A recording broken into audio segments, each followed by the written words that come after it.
Hi. Hello, everybody. Hello, hello. How you all doing? Hello. Oh gosh, who is here? Who is here? I'm confused. I'm scared. Hello, Potter. Hi. Hello, hello. Hello, the LaRues. I'm going to struggle to say that. Oh dear. I'm sorry. I apologize in advance. I'm going to struggle to say your name. The LaRues. I will try my best.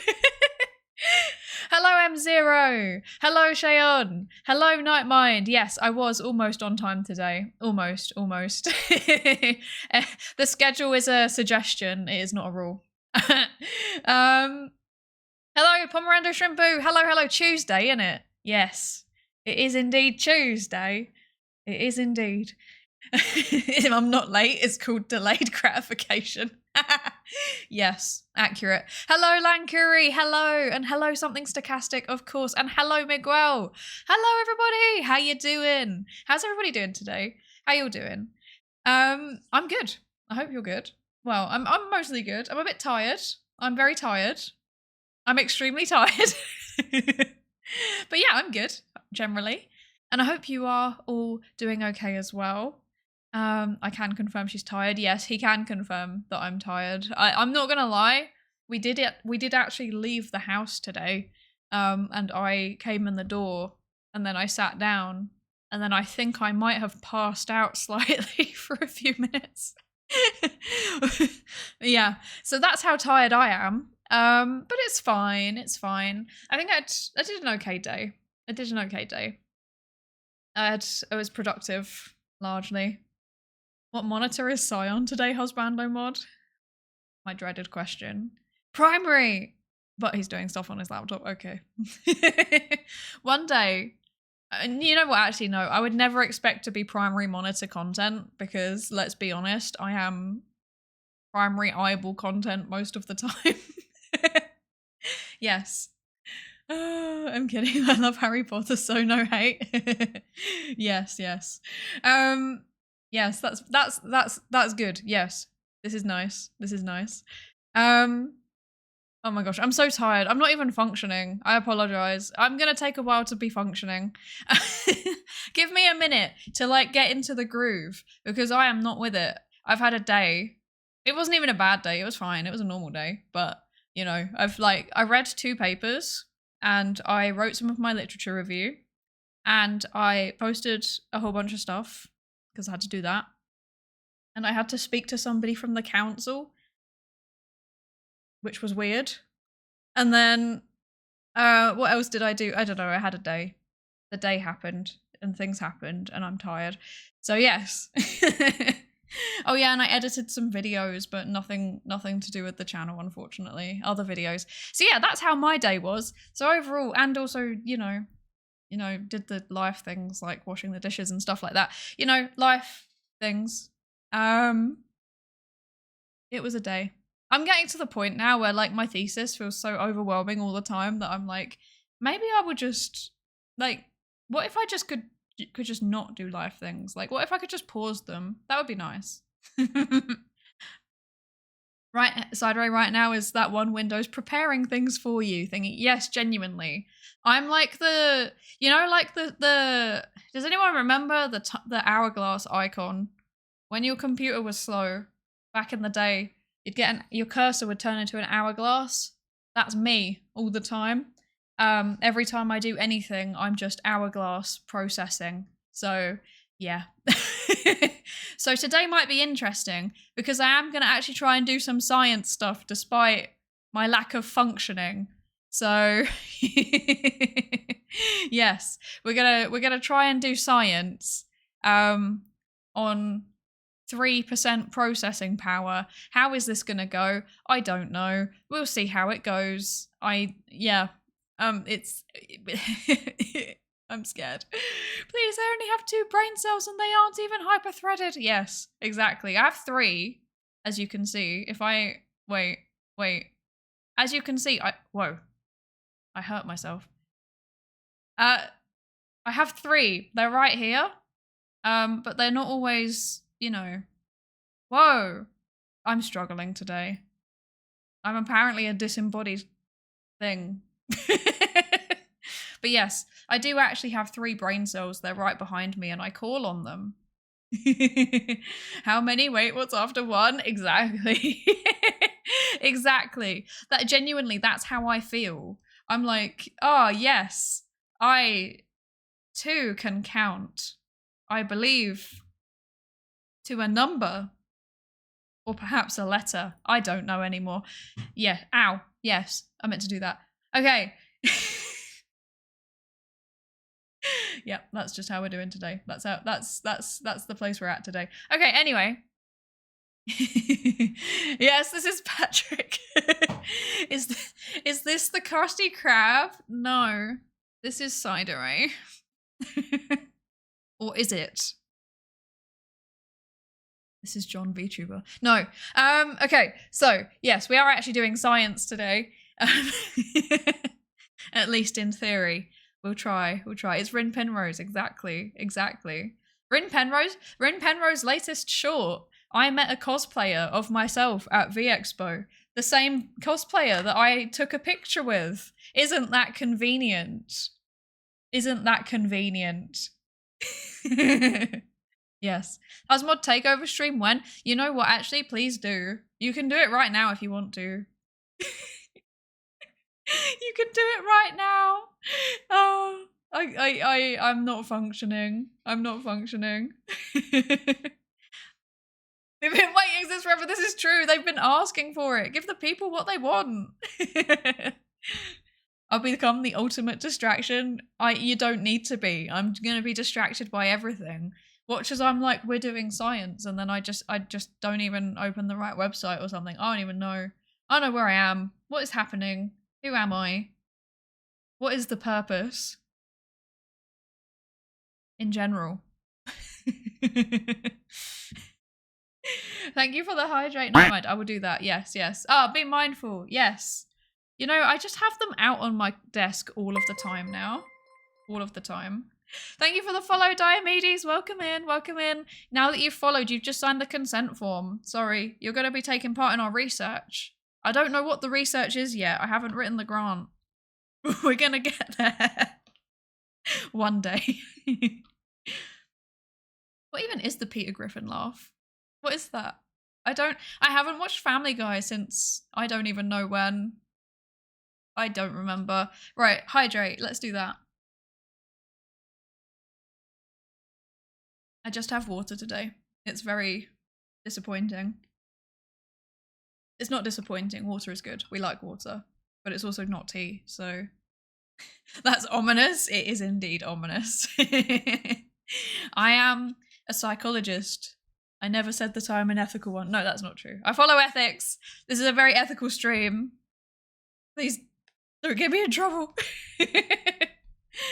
Collect the data first, run the experiment later. What's the experiment? Where they give grants for. Legit, that's how it works. We just, so like, here's a secret that scientists won't tell you. No.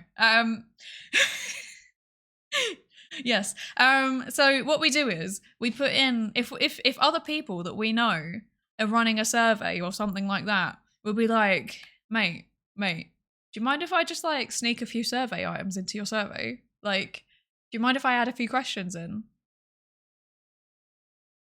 And then the other person will be like, yeah, I'll do it. But if you get that grant funding, you know, you'll run a few experiments for me as well, right? You know, you'll get your research assistant to like do a bit of work for me, right? And then they're like, yeah. And this is how science works. It's not what you know, it's who you know.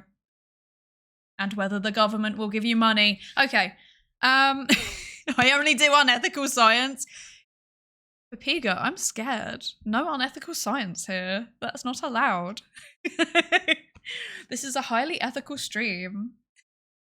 My whole stream, every stream before I start it, I run it through the ethics board. This is true and definitely not cap. Ooh, retracted paper. I have a pizza from the co-op. Nice. We like pizza. Also, yes, we also like retracted paper. Potentially. I don't know. I haven't read the retraction notice, but we're going to read it and I'm very interested. Very interested. May I have some cheese, please, burger? Yes.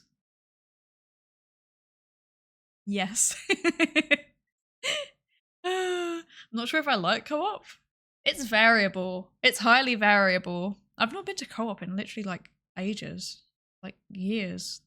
Goodness gracious. I forgot it existed. Their hummus was nice. I always liked their hummus. Weirdly specific thing. Yes, woo! Woo! Yes, we're getting burger and pizza. Okay, everybody hop in. We're going to McDonald's. No, we're not going to McDonald's. It's overpriced. It's too expensive now. Not even fast anymore. What's the point? What's my shoe size and penis length have to do with brain imaging research? Bro's body from anthropology sweating a little. I have no words. I have no words. That's more of a sociology thing though, innit? They like measuring weird stuff like that and then correlating it with like measures of poverty or something. I don't know. I don't know what sociologists do. I'm not a sociologist. I don't know. Take us to McDonald's? No, we're not going to McDonald's. It's expensive. I'm going full like Irish mother. We are not going to McDonald's. I'm not doing the accent. I'm not doing that. But we are not going to McDonald's. It is overpriced and it is terrible for you. We are we're going to Supermax. Nobody knows what that is. I realised as I was saying it, nobody knows what that is. We're going to the combination Papa John's and Supermax. Nobody understands this joke. Okay, moving on. Yes. Pineapple on pizza, fight me, it's good. I've never had it. I have no opinion, actually. The co-op funds some nice greening projects around my way, and their fancy pizza is nice. Om nom nom. That's very cute, actually. I'm glad that they never gave up on like the, you know, social and environmental stuff, because they used to have a bank, and then they sold the bank to a hedge fund, and then it stopped being an ethical bank, and it's like, well, you've kind of lost your soul selling point, so that was pointless. What? Okay. According to your penis length, you grew up poor. Exactly. That's the average sociology study or something. I don't know. Like I said, I don't know what they do. I don't ask them questions. They're in a different building to me. Okay. My throat is playing a funny. Hang on, 1 second.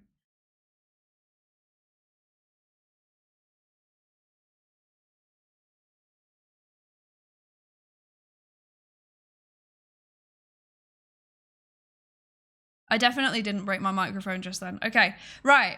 So, let's do our mindfulness task. Let's do our... Yes, that's highly mindful.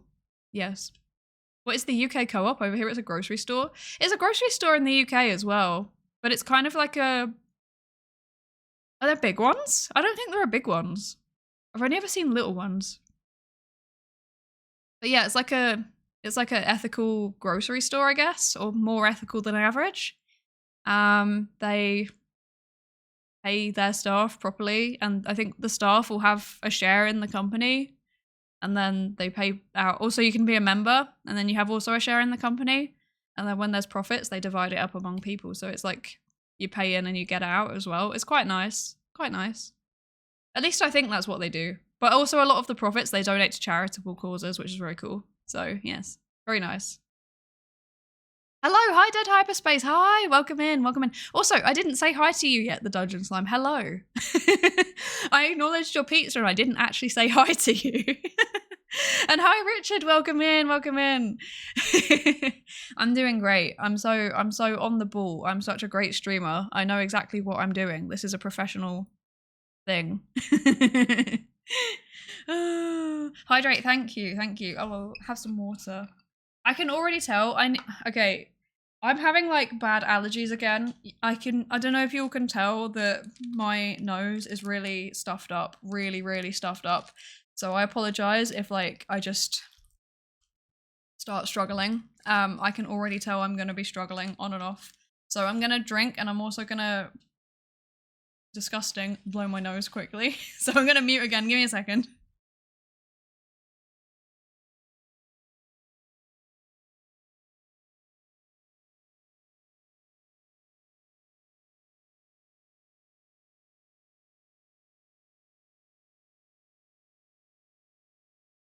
Okay, I might be functional again. I think we're good. What kind of allergies? I wish I knew. I think everything at this point. Everything and nothing. Just everything. Everything. Oh dear. So I'm doing a great job in distractions. Oh no, I use distraction. No effect. Yes, that's right. I'm a scientist. I'm used to things distracting me from my work, and I just filter them out. I'm used to the undergraduates walking in and being like, "Psydere, help me! I don't know what I'm doing. They said they want us to do a regression analysis, and I'm scared. I don't know what a regression is." And I'm like, "Okay, here's a book. Go away." So yes. Hi Bobo, welcome in. I don't think I said hi to you yet. I hope you're good. I hope you're good. I'm so happy I'm so lucky even to have literally no sickness or allergies whatsoever. Yes, except acne. Oh, I mean, that means you do have something. I mean, I could sit here and say I'm lucky to have no illnesses or allergies except an allergy to everything and also a genetic disease. It's fine. It's fine. I'm allergic to some antibiotic I never take and nothing else. That's very fun and cool and like, you know, not the worst allergy until suddenly you go to the hospital and they give you it. And then they discover, oh no, we shouldn't have done that. Which has happened to somebody I know, which is mildly terrifying. I was born immune, lucky me. Me too. Apparently apparently my immune system goes wild at literally everything except pathogens. So that's good. Yeah, allergies being too immune, exactly. It's like, oh look, a completely innocuous protein. Let's attack it. What could go wrong? Milk? That shouldn't be here. You're not a baby anymore, get out. I got something else, a sickness called stupidity. No, don't say that about yourself. That is negative self-talk and we do not stand that. That is not good. Speaking of negative self-talk, let's do a mindfulness task. Oh my gosh, the segues. They're always extremely good and extremely terrible at the same time. Okay, so today's mindfulness task is a journaling task. That's good. Okay, I don't have a journal, so we're just gonna think about it. You can answer the question if you feel like it, but you don't have to. Okay, so it says, take 10 undistracted minutes to answer the following question in your journal with regard to your life in the present moment. As I said, we don't have a journal, so you can use chat as your journal if you want to, but you don't have to. Okay, today's mindfulness question is, what living person do you most admire and why? That is a big question. So the question again is, what living person do you most admire and why? That is a very difficult question to answer. I have no... There's like, for me, it's like not really one person. It's more like there's a whole range of people that I think are really cool, if that makes sense. But I wouldn't really say admire is the right word. Difficult question. I need to think a little bit. Oh yeah, milk sometimes. Yes. 10 undistracted minutes in this economy. So true. So true.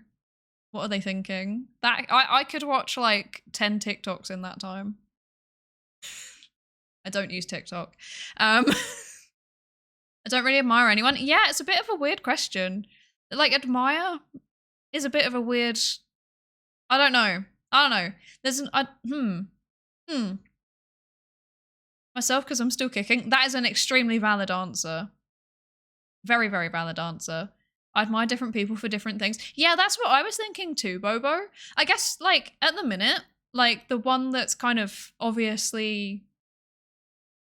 Like, okay, if like, recent events, right, priming this, the one that's pretty obvious to me is Iron Mouse for doing a massive subathon and giving half of it to charity. Like, that's super impressive. I think that's very, very cool. And I would love to do something like that one day. I will never get anywhere near that amount of money though. But you know, the concept.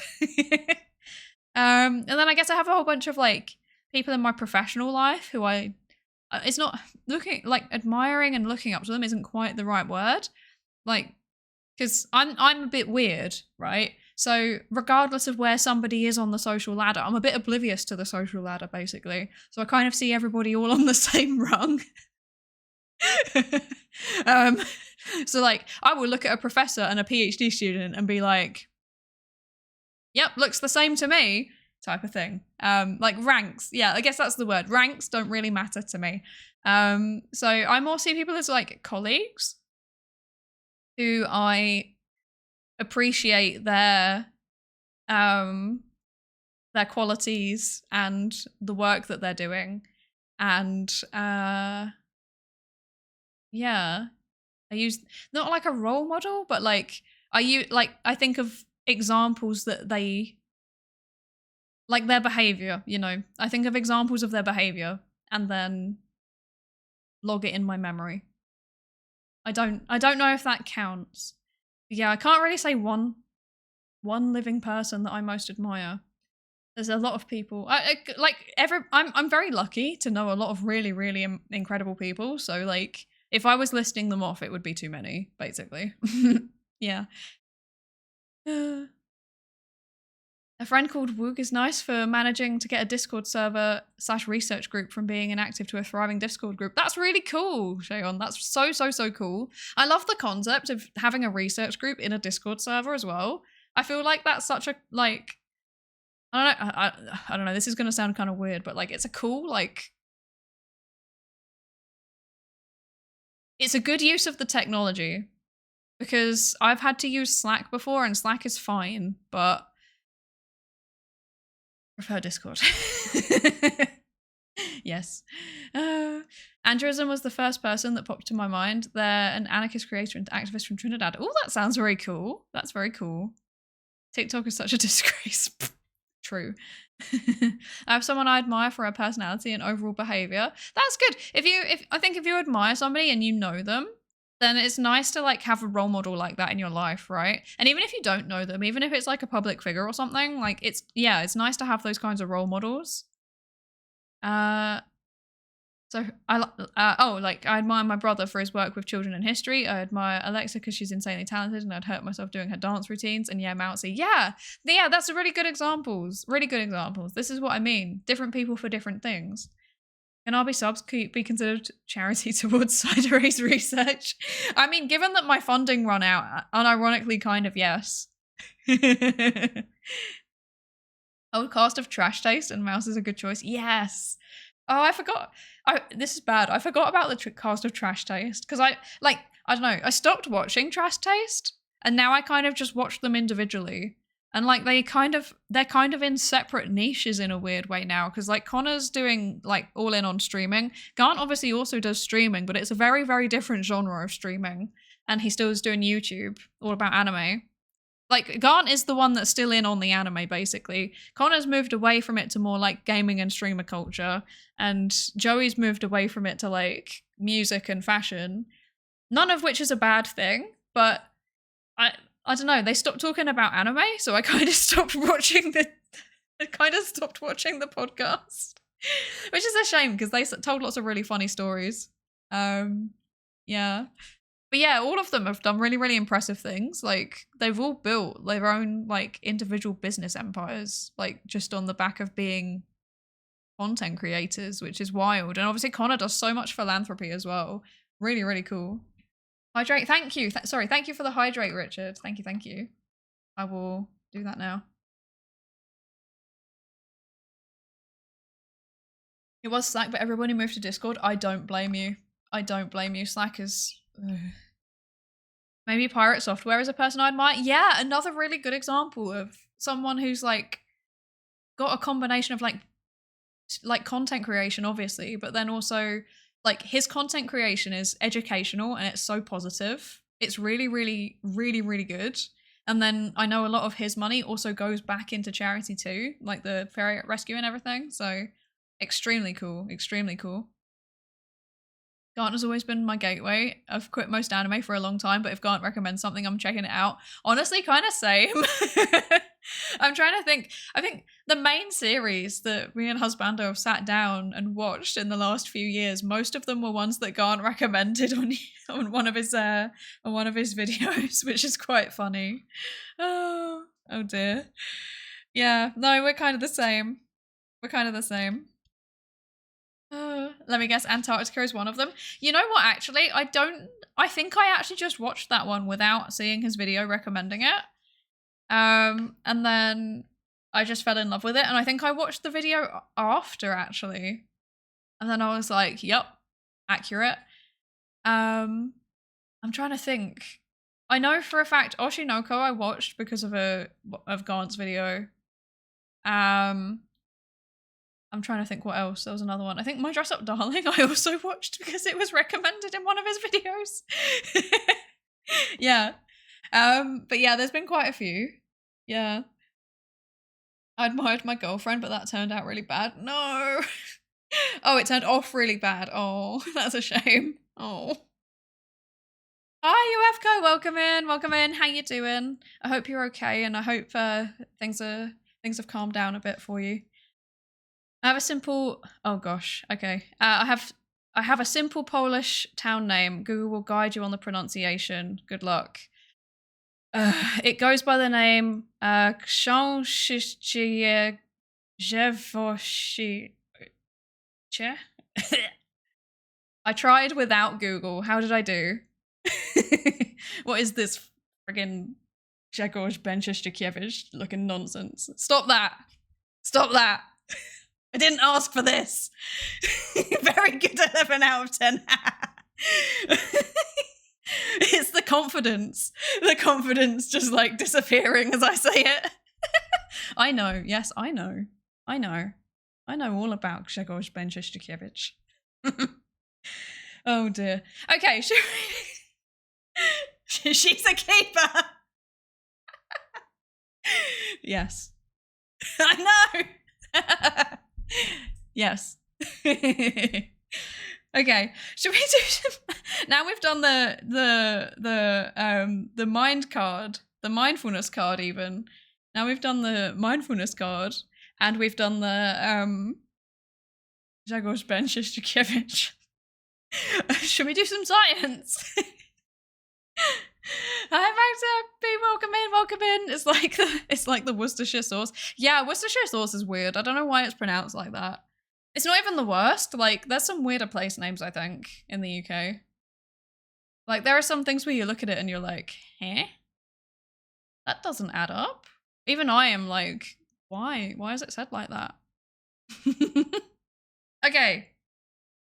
Right. What are we doing today? I'm bringing up this. Is this accurate? I think so. Is this working? Yes. Success. Okay. Right. So. Retractions. Yes. Right. I need to do the... I hope you're ready. I hope you're ready for the cringe. Like, okay, I was watching... Who was I watching? I was watching Rainho, I think. And she was like, okay, guys, I need to get ready to like do the YouTube intro. Don't be cringe. That's kind of me right now because I need to make this into a YouTube video. Well, heads up, I will be making this into a YouTube video because a little while back I published, you know what, actually, hi YouTube, exactly. You know, actually, let me hide this very, very quickly. I'm gonna promo myself, right? Please don't autoplay. I don't want the sound of myself. Okay, good, it didn't. Okay. Right. So, here it is. Yes. So, a little while back, on YouTube, we're cringe. Sent out. No, don't say that. Also, hi, Karma Komodo. I don't think I said hi to you yet. Hello. She has us trapped in the basement in Birmingham. Exactly. Along with the Rin Penrose cosplayer who I met twice, apparently. Okay. No. Okay, right. So, serious now. What a self-plug, exactly. This is my YouTube channel. Yes. So what was I even saying? I've actually forgotten. Oh yeah, I remember now. Okay, so a few months back. Wait, when did we even do the stream? I've genuinely forgotten. Wait. Blech! My own voice. Blech! Okay. Stop talking. Look at that old model, isn't it so cute? Throwback. When did we do the original streams? When were they? Let's find out together. Let's find out, because I don't remember. Look at the old assets. So nice. January 20... That's not right. That should say 2024. I've lost a whole year. Okay. January. So it's...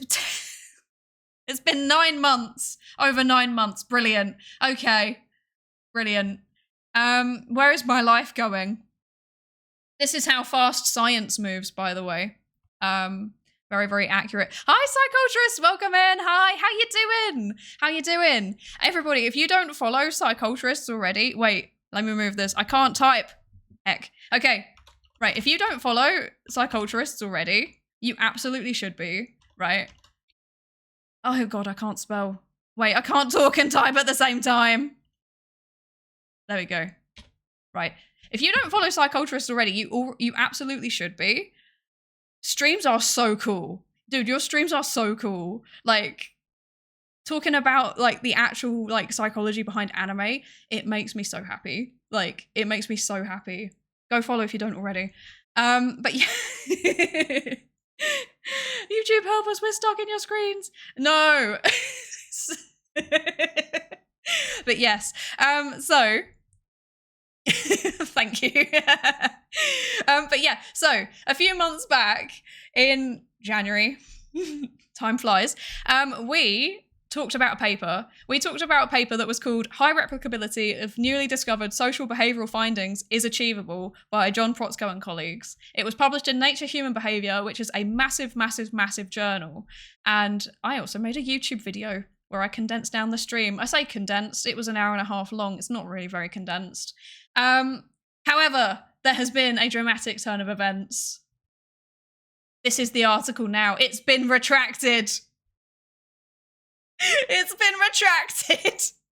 So yeah, I needed to talk about this. Okay, Rin, stop it. Stop with the Rin. I'm fine. No, it's fine. It's funny. It's funny. Sometimes I listen back to myself and you've all genuinely like made me start thinking that I sound like Rin. It's really bad. I'm just going to embrace it. One day I'm going to go on Rin's stream or Rin will come on my stream. One day we'll be friends and then we'll swap out and nobody will tell the difference. The only thing that gives it away is the laugh. And you'll have to be able to distinguish, is this Psydere's laugh or is this Rin Penrose's laugh? You will never be able to work it out unless we laugh. There's no difference. Okay. But yeah, so this article got retracted. This was a whole drama. When it came out, there was like blog posts looking into the article being like, oh, it's sus. So basically, in short, there was a few blog posts where people had dug into the data and they dug into the pre-registrations. So a pre-registration is just where they state what analyses they're going to do. So it's where they state their analyses on their research before they do it. They're like, we're going to get this data. We're going to run, I don't know, for example, a regression analysis. We're going to use this, and this as the input, and we're going to use this as the outcome. And then they just say it in advance, and it basically reduces the chance that people are just like running loads and loads of tests on the data and just trying to find something. So it means it's more likely that the findings are genuinely reflecting an effect that is there in the data. I hope that makes sense. Does that make sense? Do we all understand what pre-registration is? Because I don't know if that made any sense. Like, I use this on literally like a day-to-day basis, and I can't tell anymore. Shouldn't other British people also be able to tell? Yes, I think so, because me and Rin Penrose have a very, very slight difference in accent that only probably British people can really, really Hello, hear. Psydere. Hello, chat. Hi, Lord Two Basil. Thank you so much for the resub. Oh my gosh, it's been 10 months already. Where is my time going? Oh my goodness. Getting old. Thank you so much for the resub. I can't believe it's 10 months. That's so cool. You've been there pretty much since the start, and I really appreciate it. Thank you so much. Okay. So what you're saying is the achievability wasn't achieved. Exactly. That's exactly what has happened. Yes. High five. Welcome in. Welcome in. How you doing? Calling your shot. Pre-registration? No. Okay. Okay. OSF.io told me about pre-registration. Okay. Okay, I might need to go over pre-registration again then. That's fine. Also, hi Coffee, welcome in, welcome in. Hello, have a good stream. Ed from Psyculturist brought me in. Amazing. Welcome in. Thank you so much for joining us. Okay, wait. Yeah, so OSF.io is a place where you can pre-register. It's very good. I like OSF. Open Science Framework, that's what that stands for. Just stir the pile until the data is publishable. I wish I was joking, but a whole bunch of people do that, yes. Retracted, question mark. We're gonna get there in a second. First, I want you to understand what pre-registration is. I know it's meant to stop you from like going back to change your views on the data or something. Yes, pretty much. So yeah, it's kind of like if you're making a prediction about the future, you want to write it down, right? Because it's really easy to just, for something to happen and then for you to just look back on it and be like, oh yeah, I knew that was going to happen. And like nobody can verify whether or not you actually said that. Whereas if it's written down in a database and you have a date, like a timestamp on it, and it's like, yeah, it's like time and date, this is exactly when I made this prediction, then people can go back and verify it. That's basically what a pre-registration is. It's a prediction about what you're going to see in your data. It's a prediction about the findings that your research is going to have. And it means that people can't go in and fiddle with their data and be like, yes, there's absolutely an effect here and I always knew it was going to be there, when they actually didn't think that. Because there has been a big issue in, well, it's in any kind of research, but especially in like psychology, where basically people do this thing called hypothesizing after results are known. So they will look at their data set, they'll run a whole bunch of analyses on it, and then they will see what is significant. So I don't know, say for example, if you run like 20 correlation analyses where you're just looking at the correlations between a whole bunch of variables, and then you see one that is significant, and then you choose it, and then you make a hypothesis retrospectively, basically. You're instead of hypothesizing and then doing the data collection and analysis, you're doing the data collection and analysis and then hypothesizing. And this is a really, really bad thing to do, because sometimes you can just see a correlation by accident, basically. Like it can just happen out of nowhere. Like the world is random. The world is random and weird things happen sometimes. So yeah, it's basically a way to make sure that when you see a relationship, it's one that you predicted was going to be there and people can verify it, and it reduces the chance that, well, in theory, it reduces the chance that it's just a random thing that's happened and, yeah, or like somebody's fiddled with the data to make it more likely that they would find the result they wanted, basically. Because you've got to think, like, scientists are humans, like, we're just people and we have our own motivations for doing things. Sometimes it could be funding. Sometimes it could just be like, I don't know, like prestige. You just want to keep churning out good results because that's what you're known for. Sometimes it is a bit petty and it's literally just like, I have this theory and I want it to be right. Like, we are people. We're people and we're prone to all of the same biases as everybody else. So it kind of helps to reduce that. That's the intention anyway. So yeah. Wait, I've just been yapping. Does that make sense? Do we all understand what a pre-registration is now? Yeah, it's just a prediction about what your findings are going to be, basically. Yes. It has. Yeah, you've been here since the start. Yeah, anytime. Thank you. And you have to lurk? No bother. I hope you enjoy your lurk, Basil. Thank you for lurking. I really appreciate it. Why are we looking at this one? Yeah, we're looking at this one because I did a stream on it. We did a journal club stream on it way back, like 10 months ago. That's the speed at which it takes to have an article retracted. That's actually fairly quick. Sometimes it can take years. Yeah. Pre-registration is just like when anime characters say the name of their attack before doing it. It actually is. That's actually painfully accurate. It is exactly just like that. It's like, regression analysis. I expect that this will be a significant positive predictor. And then I do the attack, and then it's a significant positive predictor. But then it also means that you have the chance of being like, it will be a significant positive predictor, and then nothing happens. And everybody knows that nothing happens. Yes. Hindsight bias, yeah. So scientists are just as prone to hindsight bias as everybody else. So yeah, hindsight bias is the tendency to look back and be like, oh, I knew that was going to happen when you didn't. You didn't. Communicate the science. Thank you. I'm trying. I'm reminded of Joseph Joestar. You're going to say this is my hypothesis, aren't you? Yes, exactly. Exactly. A key approach to solo RPG play so you don't cheat. Yeah, exactly. Exactly. Oh dear. Sugini, for this study we shall utilize. Exactly. I hate how accurate these are, actually. I've just been yapping, bro. This is your job. This isn't my job. This is my hobby. This is my calling. No. I've dedicated. How old am I now? Wait, I don't want to answer that question. I've dedicated over 10.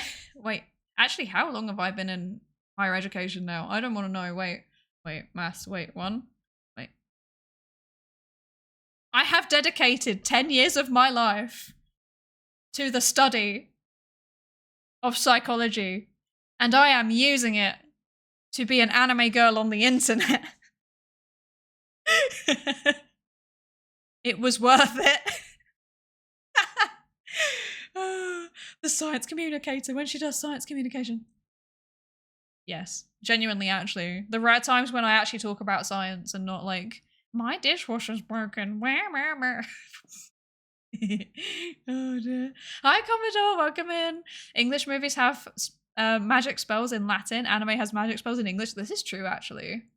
This is very, very true.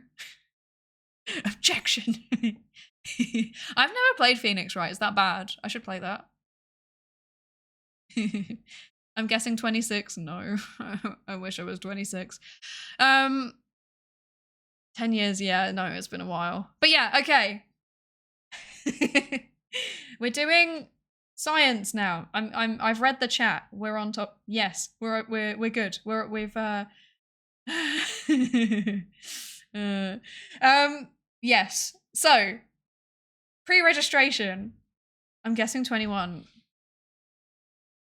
That's actually just hurting my feelings. I mean, I'm a magical girl, so that means I'm just like permanently something, right? Permanently something. You actually know a PhD at 19? Don't do that to me. That's actually upsetting. I've been in psych since 11. True. Actually, unironically true. It was my special interest when I was younger. I don't use our dishwasher. I suspect it doesn't work. See, we used it all the time. It's great. It saves so much time. But then it broke. Very sad. It broke right as when I needed it most. When I needed the dishwasher most, he vanished. I was very upset. And now I have to deal with the Thesis Nation attacking. It's terrible. Forever 17 as the meme used to go. Exactly. Exactly. So science is not an addiction, it's a hobby just like cocaine, oh lord. Thesis Nation, rise up. No. I'm done with the Thesis Nation. No more. No more. The age 30 is in demand, yes. I'm gonna go and join up with all of my fellow Apparently I'm a hag.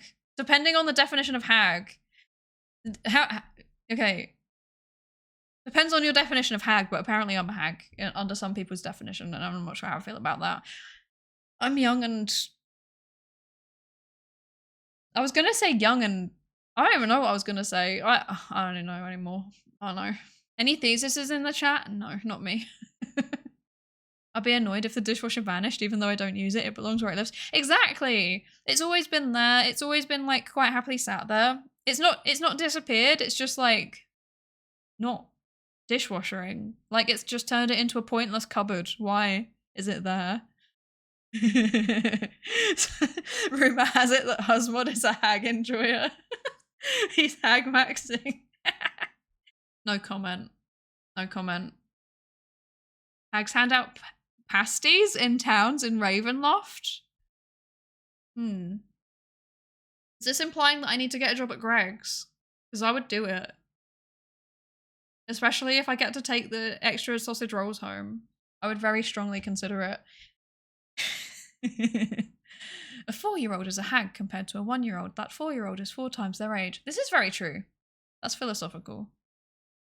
Very, very, very philosophical. Dream pasties, no less. Well, I mean, Greg's pasties are dream pasties, so that's fair. I think pasties means something very different over there compared to in America. What does it mean in America? What? What does it mean in America? Here it's like pastry, like a square pastry with filling. Google it. I don't know if I want to. Oh, your fun fact. Wait. Where's the fun fact? Did you know that English R uses tongue further back on the soft palate, whereas Polish R is made on the hard palate?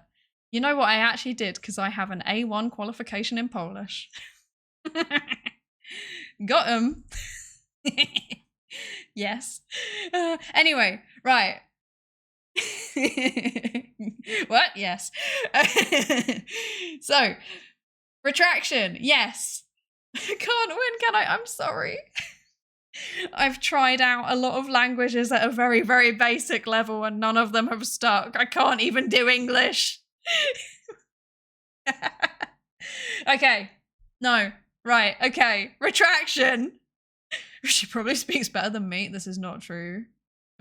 No. Right. Retracting. Case in point. Goodness gracious. Retraction. There we go. So. Take a shot every time Sai attempts to begin reading. So true. That would be an absolutely terrible drinking game. So, retraction. So, pre-registration. We've talked about pre-registration. It's registering in advance of conducting your study what you think the results of your study are going to be, and also what analyses you are going to do. This is done in an attempt to reduce bias. There you go. There's a nice automated sounding thingy definition. But yes, so this article has been retracted. So, what was this article about? So, this is so silly. This is really funny, I'm not gonna lie. So this study was basically saying, hey guys, if we pre-register stuff, then we get better findings and it's more reproducible. So psychology's had what we call a replication crisis, where people run a study, they get results, they publish the results, and then other people try and run the exact same study, and then they don't get the same results. So it's not replicating across different studies, basically. It's the same study, but different data sets collected by different people, and it is not replicating from one to the other. And this article basically said, hey, if we bring a load of labs together, like a load of research groups, so basically groups of scientists that will work together to do their research, we bring them all together, we let them propose ideas for effects that we might want to research, and then we get them to independently replicate stuff across the labs, and we also pre-register all of the studies, then in theory, we should make social psychology especially, but any kind of behavioral or social science, more replicable.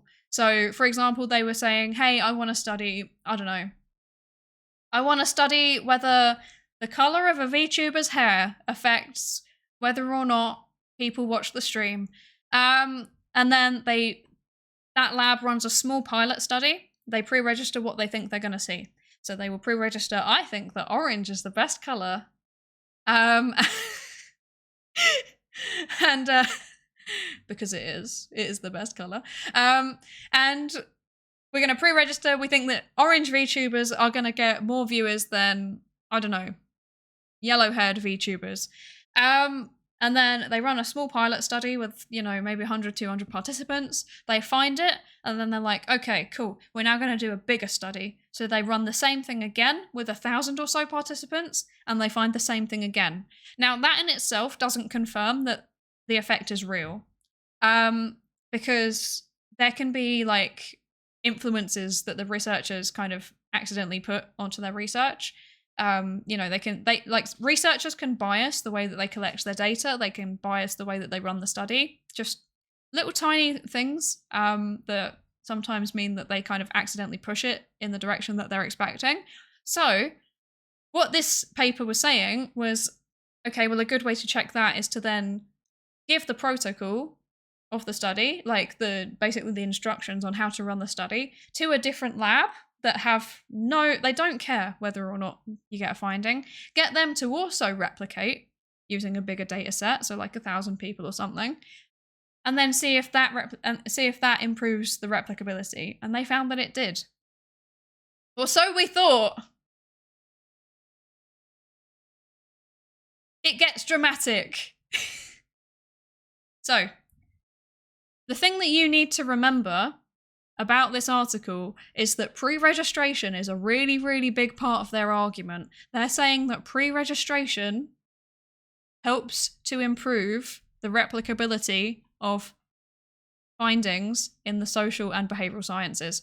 Keep that in mind. That's very important, okay? So then, people started digging into it. They started looking into it. They were like, what's going on with this? Because this is a massive study. It's come out in a really big journal. You know, people just naturally look into it because they're interested. And then some blog posts, a little while after it was published, some blog posts were put out. And they suggested that actually the findings reported in this paper did not match what they pre-registered. So they had done different analyses than they said that they were going to do in the pre-registration. So, to be clear, this paper, all about why pre-registration, it's not all about just pre-registration, but pre-registration was a big part of what they were saying. So this paper that in part emphasizes the need for pre-registration, accurate pre-registration, has not followed their own pre-registration.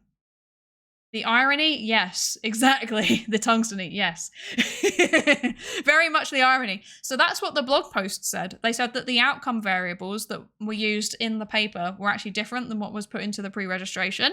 And then they had contacted the authors to check, basically. And the authors had kind of been like, oh, I don't know. We'll look into it. And that was the last that I heard of it. Last time that I was seeing this stuff, which was probably like a month or two after it was published. No, it wasn't. It was probably a month or two after I did the stream, sorry. Yeah. Now, there's been a Matters Arising published, which is an update and a retraction. These all mean different things. We're going to go through them. But first, I've been watching the chat do the thing, and I have not been reading it, and I'm going to read it.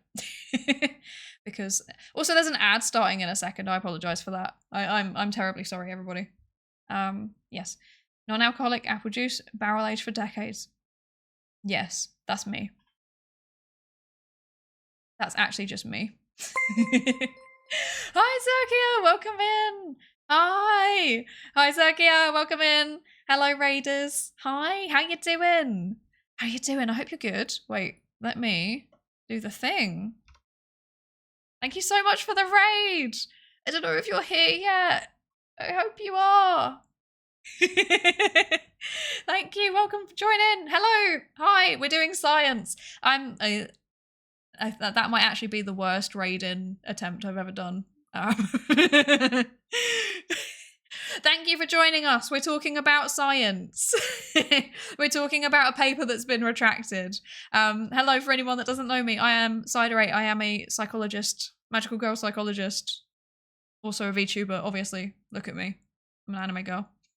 You're here. Hi. How are you? How are you doing? How was your stream? What were you streaming? How are you? There's multiple questions all at once. How are you doing? First of all. Second of all, what were you streaming?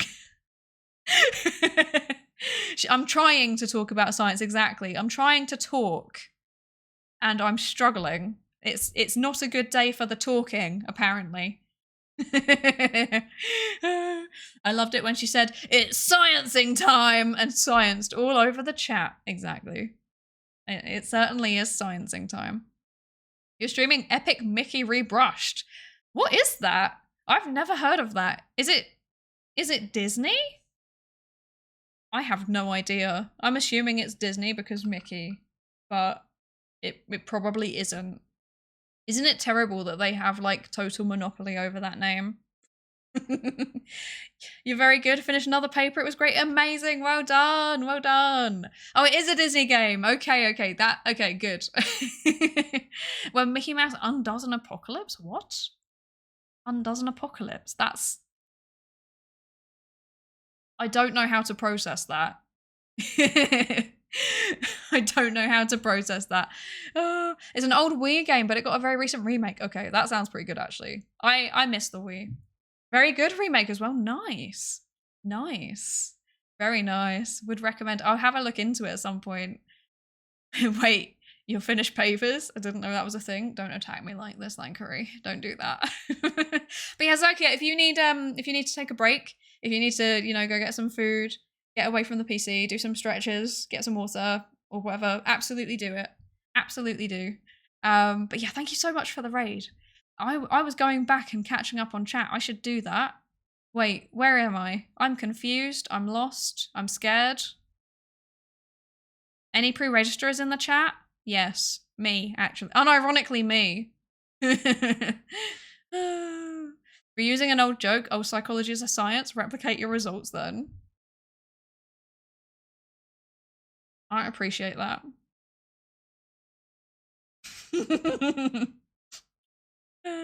If these are the hypotheses that we're generating these days, then I fear for the future of our scientific institutions. Yes, me too. I don't know, I think VTuber research is very important. Noticing a clear bias here, exactly. If I pre-registered it, then nobody could argue about the orange hair being better. I don't find this at all surprising, given that humans are intimately entwined with multiple complex systems. Yeah, social science in general is very messy for exactly that reason. I mean, like, social systems are in themselves messy. Like, brains aren't messy systems. We don't even know what's going on in the brain, let alone with everything else. Orange was once my favorite color, and then it was a certain shade of purple with dots and a certain shade of yellow. And now it's either insert hex code, I don't know, I can't picture what that is, or purple. Valid. Purple is a good color. We do like purple. Orange is good though. Not the hex codes. Oh my gosh. Let's see. My hypothesis is that we're not going to be finishing any paper today. We're not reading a paper. There is no paper to finish. We're all good. Are they trying to metagame the bureaucracy? I think in a way, yeah. I think it was kind of an attempt to bring everybody together to, so like there's a bit of a shift towards team science, which is where lots of scientists come together to address one research question. And then like sometimes the teams get really, really big. Like it can be literally hundreds of scientists. I mean, like the kind of classic examples are like the Human Genome Project. That was a really classic example. It had like thousands of researchers. Every single CERN project ever, like that also has thousands of researchers. You see it a lot in what else? Yeah, particle physics in general, actually. Astronomy also, you see lots of really big author papers. Big author. Large author lists, that's what I meant. But But yeah, it's starting to become more of a thing in social sciences as well. We're getting a bit better at it. But yeah, it's a thing that is starting to pick up traction. And I think they were trying to take that model and kind of structure it a little bit to like ensure consistent collaboration and also ideally robust results coming out of that collaboration. So like, you know, this lab can consistently work with this other lab. And they'll like cross-test their results, if that makes sense. Like cross-verify their results. I don't know if that makes any sense. But yeah, I think that's what they were trying to do. But yeah, we have to look into the retraction thing, because this is spooky. That sounds embarrassing, like when engineering teams say that they finished work and I go, have you tested it? And they go, yep. I think that that's a completely accurate comparison. Oh, I think that's exactly it. Oh dear. Only issue is that Twitch keeps muting my audio in VODs because there's levels that use old cartoon music and Disney have their stuff on Super Vault Lockdown. Oh lord, that's not helpful. You think that if it's in a game, they would just ignore it. But apparently not. That seems very silly. I finished reading a paper once. Look, I can finish reading papers when you lot aren't around. I read 2 papers today. I read them both in their entirety, and one of them was a qualitative paper and one of them was a psychometrics paper. So take that. They were heavy. Purple is the best in existence. Purple Live. You know what? Purple is pretty good. I'm not gonna lie. It's pretty good. It's up there on my list of good colours. There aren't really any bad ones saying that. No, there's no bad ones. It's one of the ones I like more. I know some AI papers have 100+ people. Yeah, I think I've seen a few of those too. It's definitely becoming more of a thing, but I think part of it is also because like a lot of projects are starting to recognize like technicians and engineers and, you know, people that do the kind of routine science work but don't like necessarily drive fancy new findings, but they make the findings possible. Yeah, I think they're starting to get acknowledged a bit more, which is really good. Check out Exoplanet papers. It's a mayhem for author lists. Oh lord, I can imagine. the 72 people that were involved in taking the observations. I can imagine that that's quite intense. Team science white papers are my feeding ground for new theory for organizational design. Oh, that's really interesting. That sounds very, very cool. Yes, absolutely. The only thing is, like, so I've never been involved in like a empirical team science thing. I've tried to, but like, it's very annoying. The empirical team science projects that have been happening, like linked to my area of research, they seem to happen without me knowing that they're happening. And then I find out later and I'm like, oh, I could have helped. But also I'm not allowed to like lead on data collection while I'm a PhD student. I would have to get a like a PI to do it for me. So like basically they would be in charge of the data collection and then I would do the data collection, and it's just not worth the time. Like for me personally, it's not worth the time because it is quite time intensive. So yeah. Every time I hear CERN, I think of CERN from Steins Gate. That's valid. Sometimes I do as well. And sometimes my brain mixes them up and it's like, I'm thinking about the Large Hadron Collider, or I'm hearing about the Large Hadron Collider and then I'm like, time travel. So yeah, that's fair enough. Usually for collaborative, sometimes capability stuff that requires subject matter experts from a lot of fields. Yeah, that's true actually. Because I'm guessing that there's a lot of AI things where you need, I don't know, like, I don't know, if you're doing like facial recognition, then you probably need biologists and ethicists and psychologists and like diversity specialists and all sorts of stuff like that. So yeah, I can imagine they get pretty long. But what if you eat paper? Is that a good idea to steal the knowledge? Yes. That's what I'm going to do before my defense, before my thesis defense. I'm actually just going to print out my entire thesis on like rice paper, and then I'm just going to eat it and hope for the best. I will hope it will diffuse its way into my brain. You gotta eat the brain. Yes. We do not eat brains in this chat. That is a terrible idea. Please don't do that, actually. I wish I was joking. If you eat human brain, you can unironically get like prion disease or something. Don't do that. Don't do that. Okay. Right. I need some water. Yummy, yummy prions. Exactly. Yummy. They're extra flavoring. Oh dear. Okay, so prions aside, oh dear. Yes. So, retraction. Right. So we're going to scroll down to the bottom of this article and find out what's going on, because normally this stuff is at the bottom. Let's see. Is it at the bottom? Oh, maybe it isn't. Okay, well, let's see the change history first of all. Okay. On the 11th of December 2023, there was an editor's note. Readers are alerted that this paper is subject to criticisms that are being considered by the editors. The criticisms relate to the pre-registration and corresponding reporting of hypotheses, predictions, and analyses. We are investigating the concerns raised, and an editorial response will follow the resolution of these issues. So, when there is a problem with a paper like this, I've just realised there's weird music in the background that I didn't. This isn't part of my playlist. Whatever, we'll just pretend that it is. Yes. Yeah, so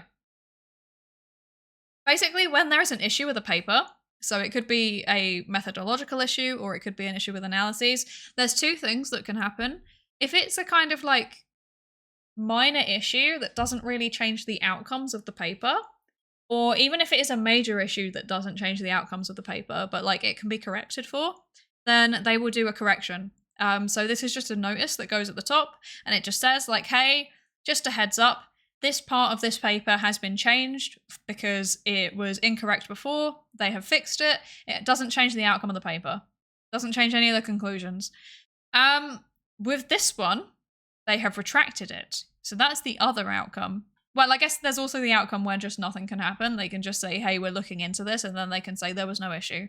But very rarely have I ever seen that.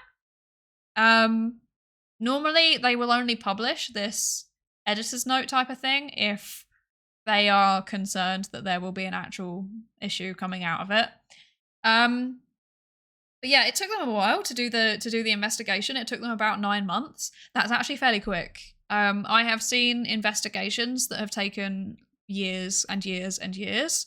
I've also seen one or two that have taken like 3 months, which was pretty quick. But in general, this is not a fast process, because what happens is the editor, so the person who was responsible for like receiving the manuscript and sending it out to peer reviewers and, you know, copy editing it and making sure that all of the formatting was good and all that kind of stuff, they will go away to the authors and they will say, hey, we have received a criticism about your paper. What's your opinion on this? Is there any substantiation to this? And then also, in order to check, basically, we want to see, you know, we want to see your data. We want to see the analyses that you ran. We want to see, in this case, they would have said, we want to see your pre-registration. Where is it? Yeah. And they looked into it. 9 months later, they were like, nope, we're not satisfied with what they've provided us, and the article is retracted. Hi, Nicosia, hi! Whoa, that's recent? Yes, it is very recent. Welcome in, how you doing? I hope you're good. Yeah, no, it is very recent, very recent. I saw this, it popped up in my Zotero a week ago, I think, and I was like, I talked about this on stream, so I really should probably cover the retraction.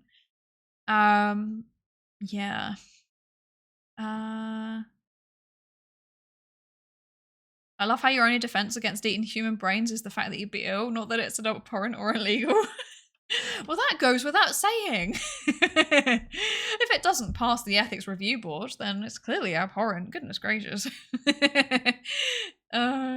It's bedtime. You got to head out. Absolutely. I hope you have a good evening and I hope you sleep well. And you're heading to campus tomorrow. I hope you have a good day tomorrow. Thank you so much again for the raid, Zerkia. I hope to see you next time.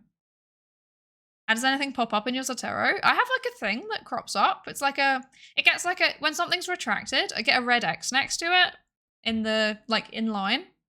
And then, actually, I think I should be able to show you. Hang on. Let me find it. I have a, yeah. Weirdly, this one isn't in there, which is a bit odd. But yeah, hang on. Let me close that, and then there you go. So yeah, so Zotero. Let me move that down a bit and expand that out a bit. Zotero has a retracted items folder. So yeah, Zotero has a retracted items folder, and then like if something gets retracted, it will get this red X next to it. But it doesn't happen for all journals, which is a bit annoying. It just happens for some. But also, every time that something has ended up in my retracted folder, I've had like a pop-up banner appear saying like, hey, by the way, this has been retracted. You might want to be careful with that.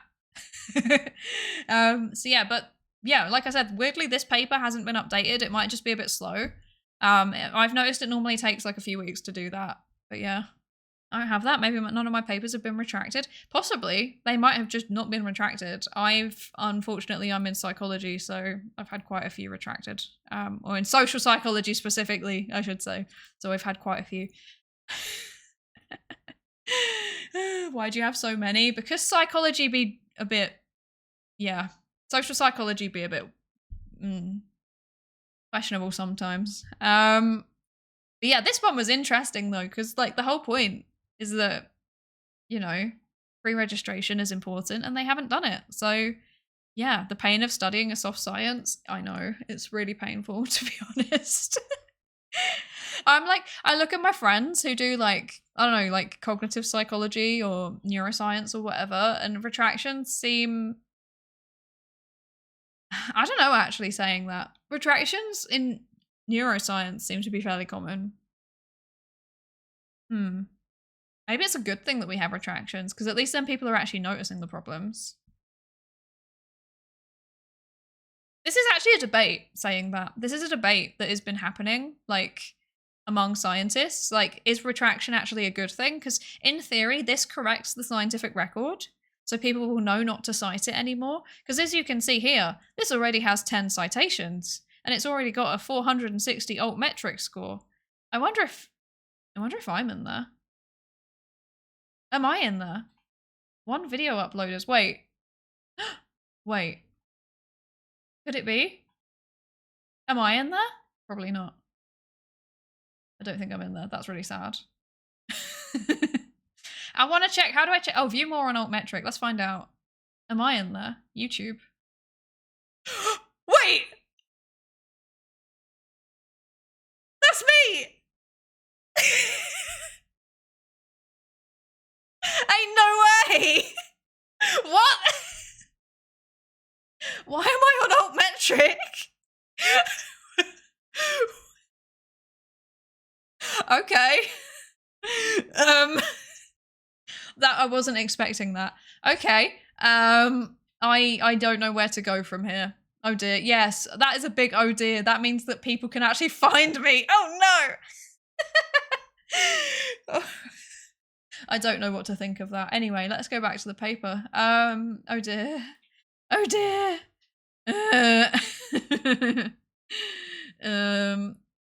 Yes. We have rejections, not retractions. We have rejections too, but yeah.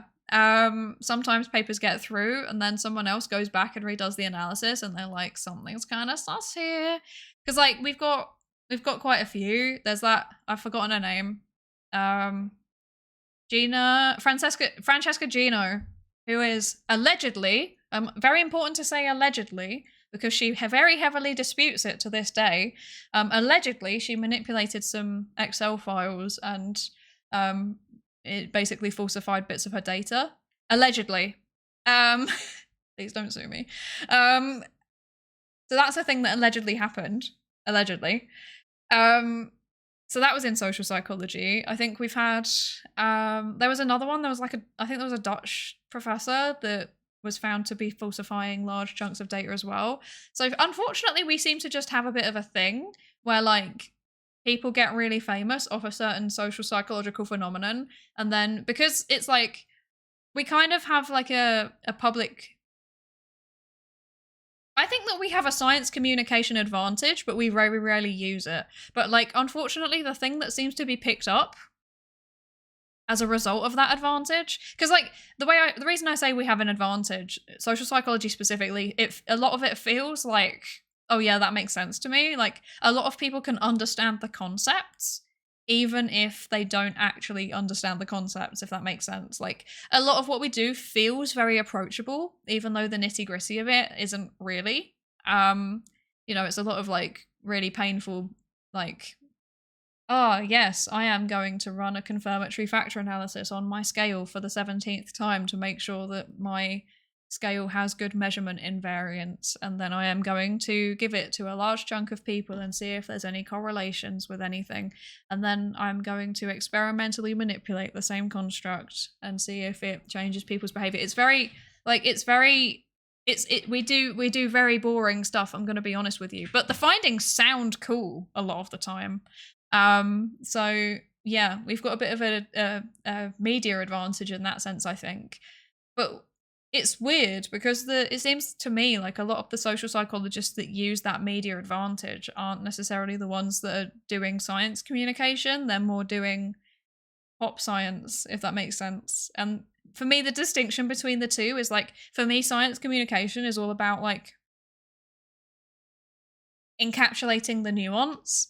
So it's like saying, hey, like scientists are doing this and this is what they're finding, but it's focusing on the people and the process as well as the results. Whereas pop science is always, like, for me, from what I've seen, it's often very focused on like, this is a fact now. Scientists have found this and it is a fact.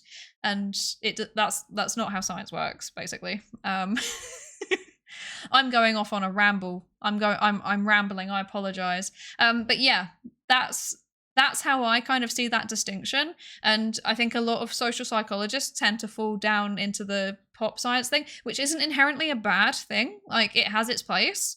But I would say we've got a bit of a disbalance. We don't really have that many science communicators, which is why I started streaming. Haha.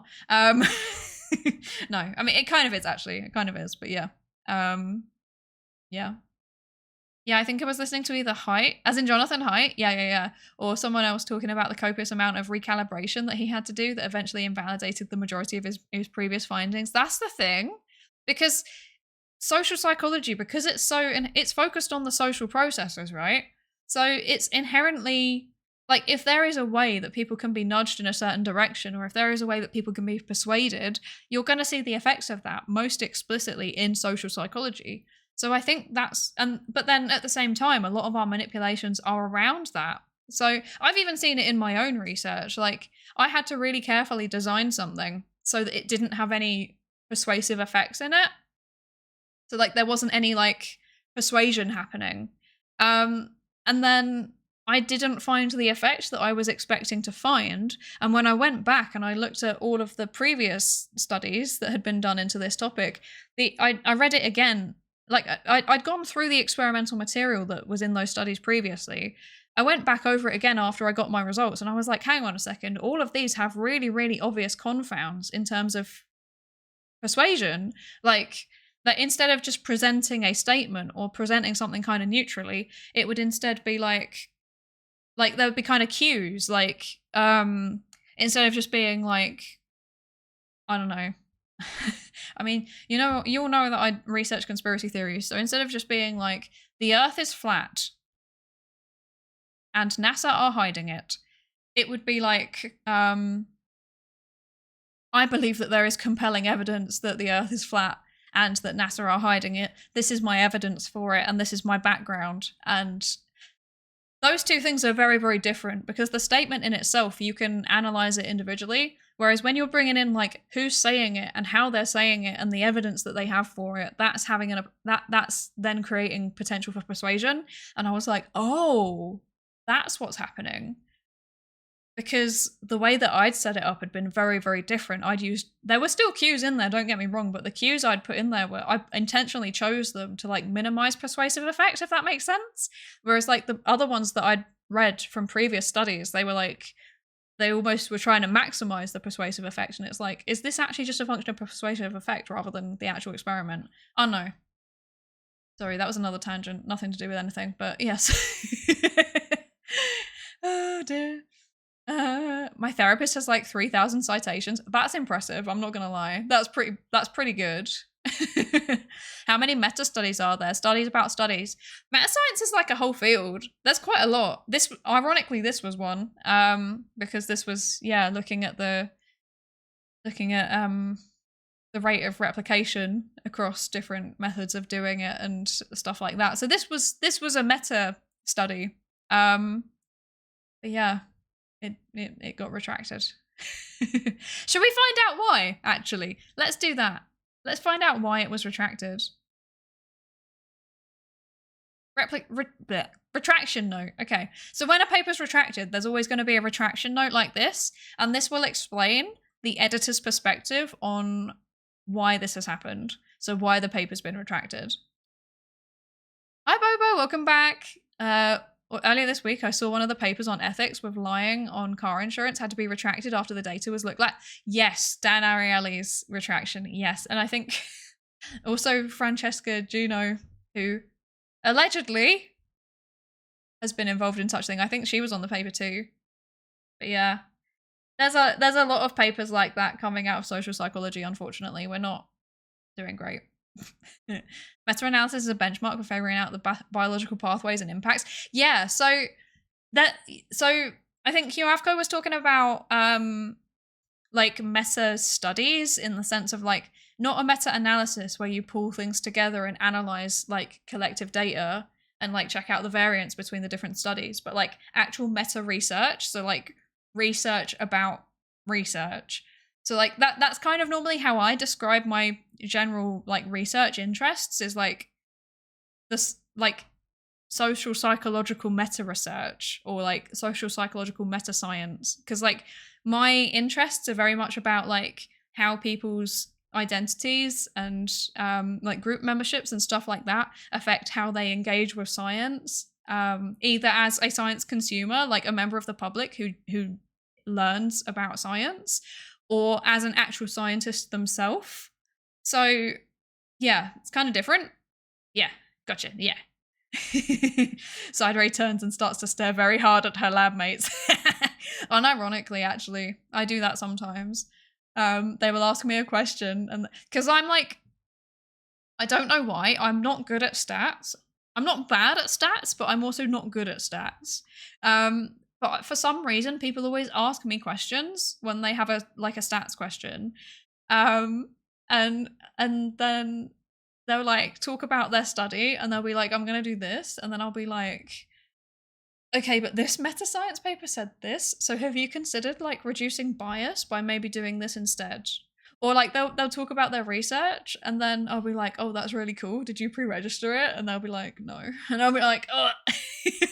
But I've got that reputation, unfortunately. I'm that person. Because I find it interesting how it varies when it is or isn't like pre-registered and stuff like that.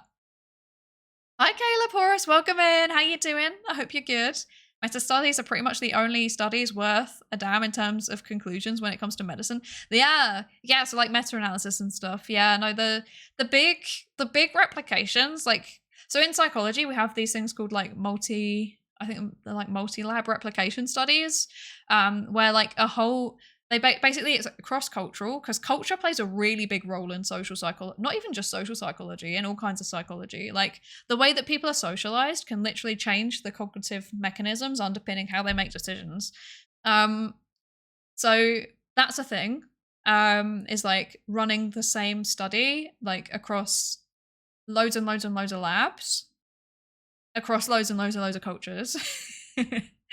But yeah, I can imagine that medicine is largely the same, like, because yeah, like if you only test like a medicine on, I don't know, like obviously randomized controlled trials are great, but like if you only do a RCT, in a certain country or even in a certain area of a certain country, then there's a big risk there, isn't there? It needs to be globally distributed. And I do think that research, like especially in like human research, I think it's going to increasingly move towards that way anyway. Because like you already see it in like the physical sciences, like chemistry and physics already do this. I think physics more than chemistry as far as I understand it, but like big like multinational collaborations are already a massive thing just out of necessity because of the sheer amount of resources needed. And I think we're kind of like in social sciences, we're kind of moving towards that direction again because otherwise there's like no way that you can get enough resources to do these massive studies. I said Victor, hi, how you doing? Welcome in, welcome in. No one's good at stats. That's not true. People are good at stats. We're just not confident. There's lots of people that are good at stats. I'm just average. It could also just be different disciplines. We don't even have those types of papers in my field. Yeah, I mean, definitely. It is definitely, yeah, yes. Hi, Tayu, hi! How you doing? Welcome in. I hope you're good. Yeah, no, it's definitely, there's definitely like a variance in across fields in terms of what like practices that they do. So for example, I don't know, like I said, like astronomy and particle physics, they already do those massive international collaborations, whereas psychology not so much. But on the flip side, psychology is starting to get a lot better at pre-registering studies, whereas my understanding is that in physics that's not really a thing. I might be wrong, but that's my general understanding of it. And then like physics is really good at data sharing, but psychology is, you know, we're getting there. My understanding is life sciences are actually really, really good at data sharing, but not so good at the meta-analyses. So yeah, like different groupings of fields have different pros and cons, and even within fields, like the subfields can also vary. So like again, like I don't know, I think my understanding is that developmental psychology is really good at having like robust analyses, whereas social psychology, we sometimes struggle with it, but social psychology is better at pre-registering and data sharing, obviously, because it's difficult to share data with children because they're vulnerable and they can't consent. So yeah, it's very complicated, and this is a whole thing. I feel very strongly about it. But like I think I could unironically put together an entire like open and replicable and robust research methods course and just stream it. And I might well do that at one point when I have brain capacity, but you know, that's on the list of things for maybe one day, if that makes sense. Yes. That was due to economic resources of building most of their equipments, right? Yeah, exactly. Like physics have an equipment problem, whereas people, you don't need necessarily fancy equipment. I guess the closest thing is probably neuroscience, because like MRI, fMRI, all that jazz, very, very expensive. So that's kind of the closest equivalent in terms of the psychology general linkages, but even then, like neuroscience is very different to psychology, so yeah. All the people good at stats aren't in academia. That's right, they've all left and they've gone into pharma and AI. They've gone into industry.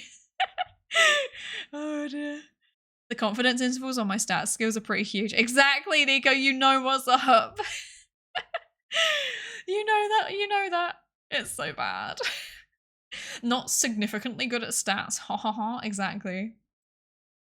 My I'm trying to think, but I can't.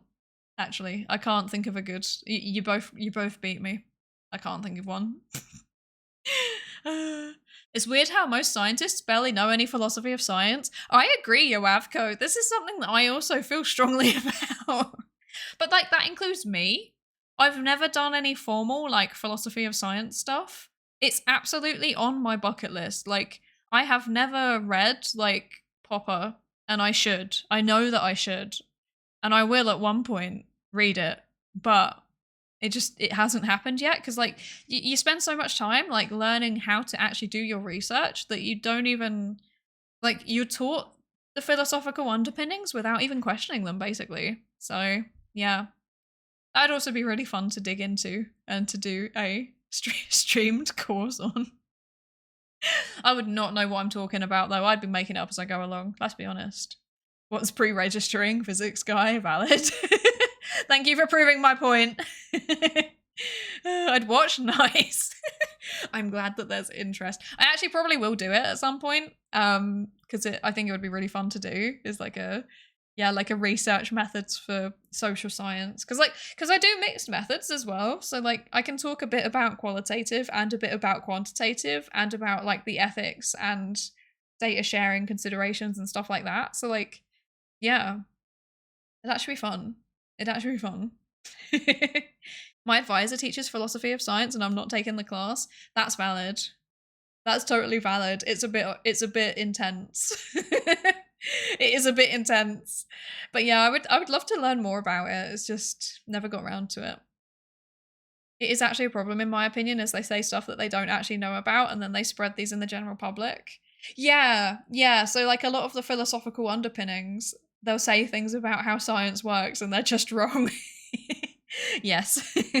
I mean, the bigger worry actually in a way is that like they have misconceptions about how science works and then they pass that on to their students who then do science in that incorrect way, who then pass that on to their students, but probably also like, you know, it gets a bit more wrong each time. It's like gossip.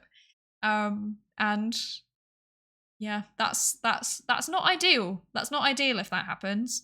Thank you for the Discord invite, Redeem said Victor. I will send that to you after the stream, or maybe Husbando will beat me to it. If you haven't had it within a week, please nudge me, because I'm not good at remembering sometimes. I've got my brain cells. There's 3 of them and they're going very hard. They're working very hard and they're not doing a good job always.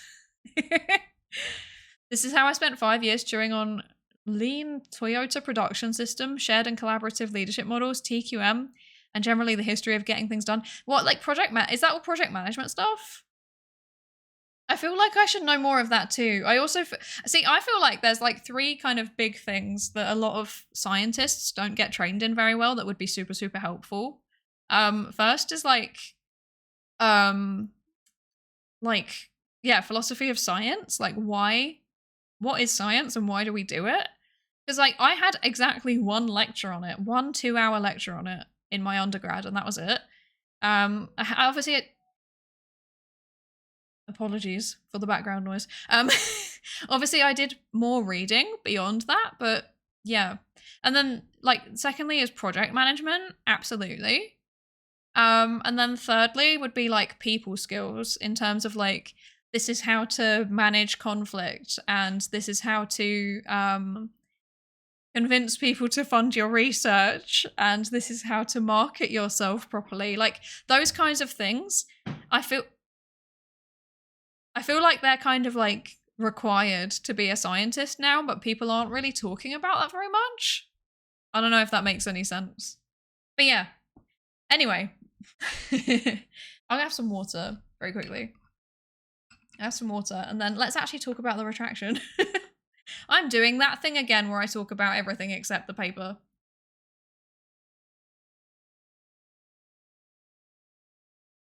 Okay, so. Ah! I'm breaking things. No, my paper, it's been retracted. No, okay, right. Okay, right, so let's read this retraction note. So what did the editors say? They did their investigation. What did they find? So,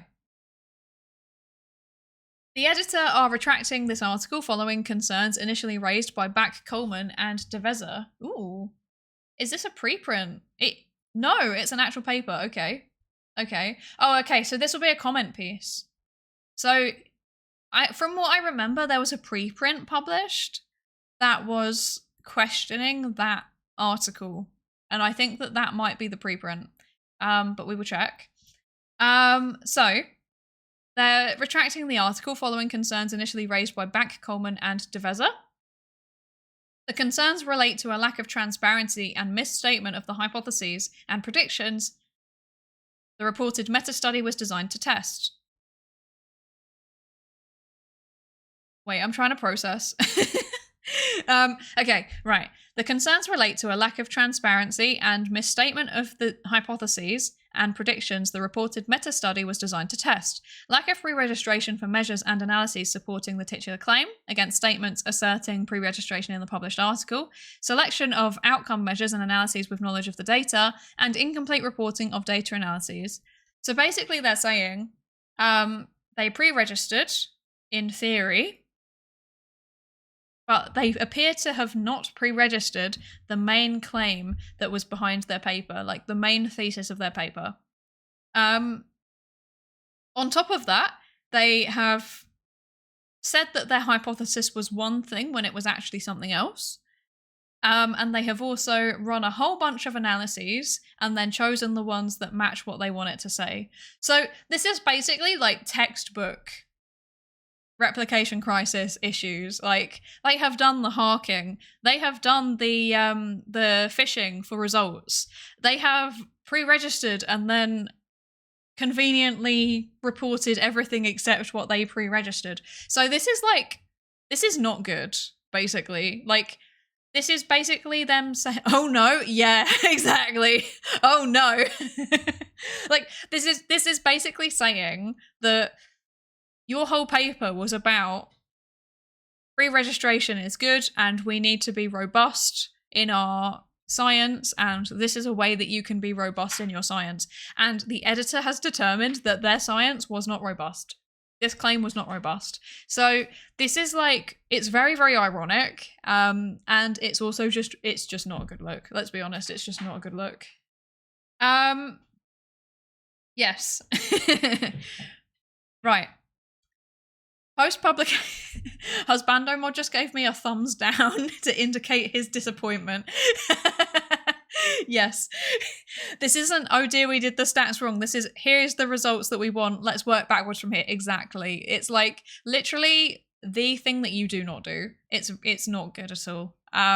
Especially from like, when you look at the list of people who were on the paper, like some of these are really, really big names in open science and, you know, robust science and replicable science. So yeah, not good from a whole bunch of points, from a whole bunch of angles.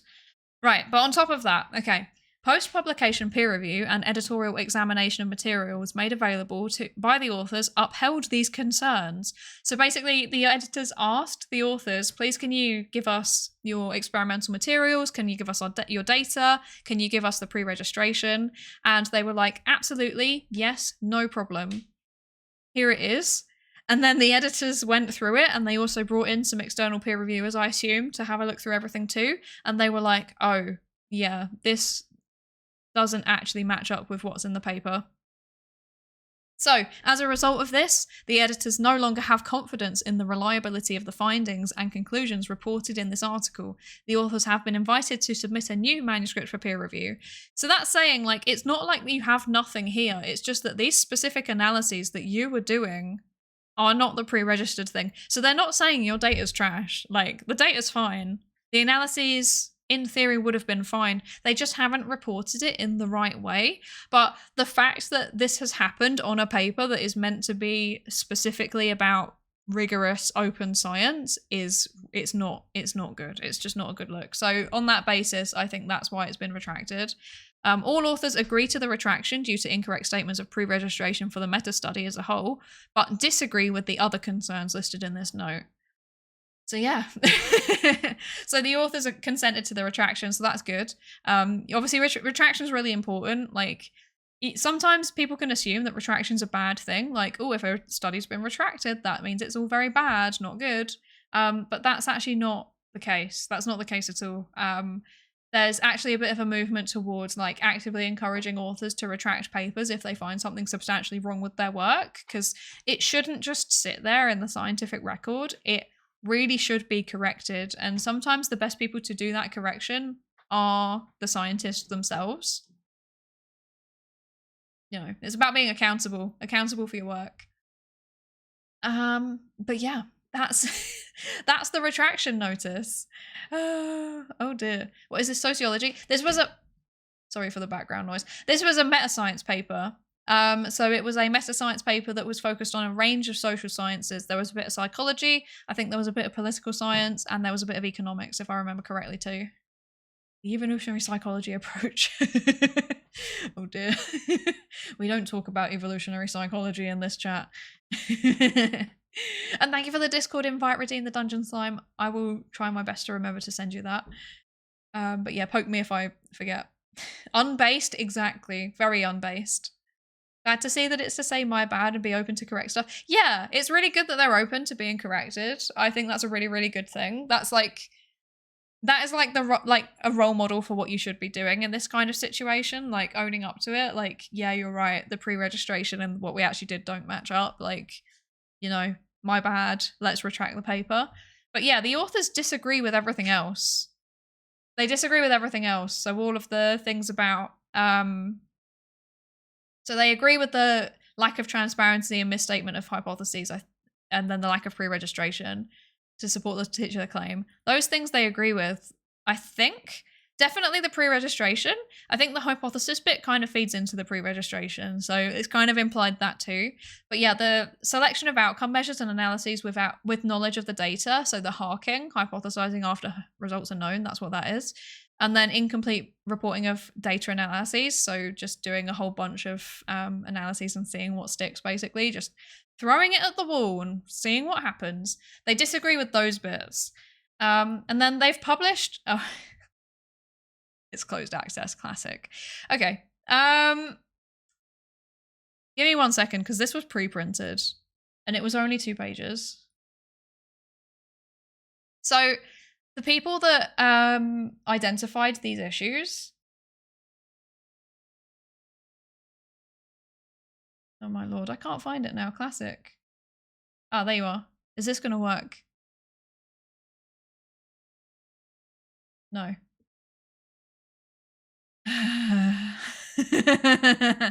Okay. No, I'm whipping out the Google Scholar. We need it. All 3 versions. Where are you? What? Where is it gone? Where is it gone? I swear they pre-printed this. Yes, they did. I'm not being silly. They did pre-print it. Okay, I found it. Wow. Okay. Okay, right. There's that back again. Okay, so yes. So these are the two scientists who dug into the data for that study. They pre-printed a whole bunch of criticisms of the paper, which has now been published as a Matters Arising. So it's basically a response to the original article. As you can see, it is closed access, and I'm not paying £15 to access it, which is kind of ironic given that it's meant to be like open. But you know, it's fine because they pre-printed it on PsyArchive, which is very cool. So that's good. But yeah, so it's very, very short. It's only 2 or 3 pages. Yeah, 3 pages. I'm not going to read this now. I would say if you're interested, go and read it yourself. But my understanding... Actually, you know what? Let's read the abstract. Right. Rotzko and colleagues claim that high replicability of newly discovered social behavioural findings is achievable. They argue that the 86% of replication of the 80... They argue that the 86% rate of replication observed in their replication studies is due to rigor-enhancing practices such as confirmatory tests, large sample sizes, pre-registration, and methodological transparency. These findings promise hope as concerns over low rates of replication have plagued social sciences for more than a decade. Unfortunately, the observational design of the study does not support its key causal claim. Instead, inference relies on a post hoc comparison of a tenuous metric of I can do it. Instead, inference relies on a post hoc comparison of a tenuous metric of replicability to past research that relied on, oh gosh, that's a word, income. I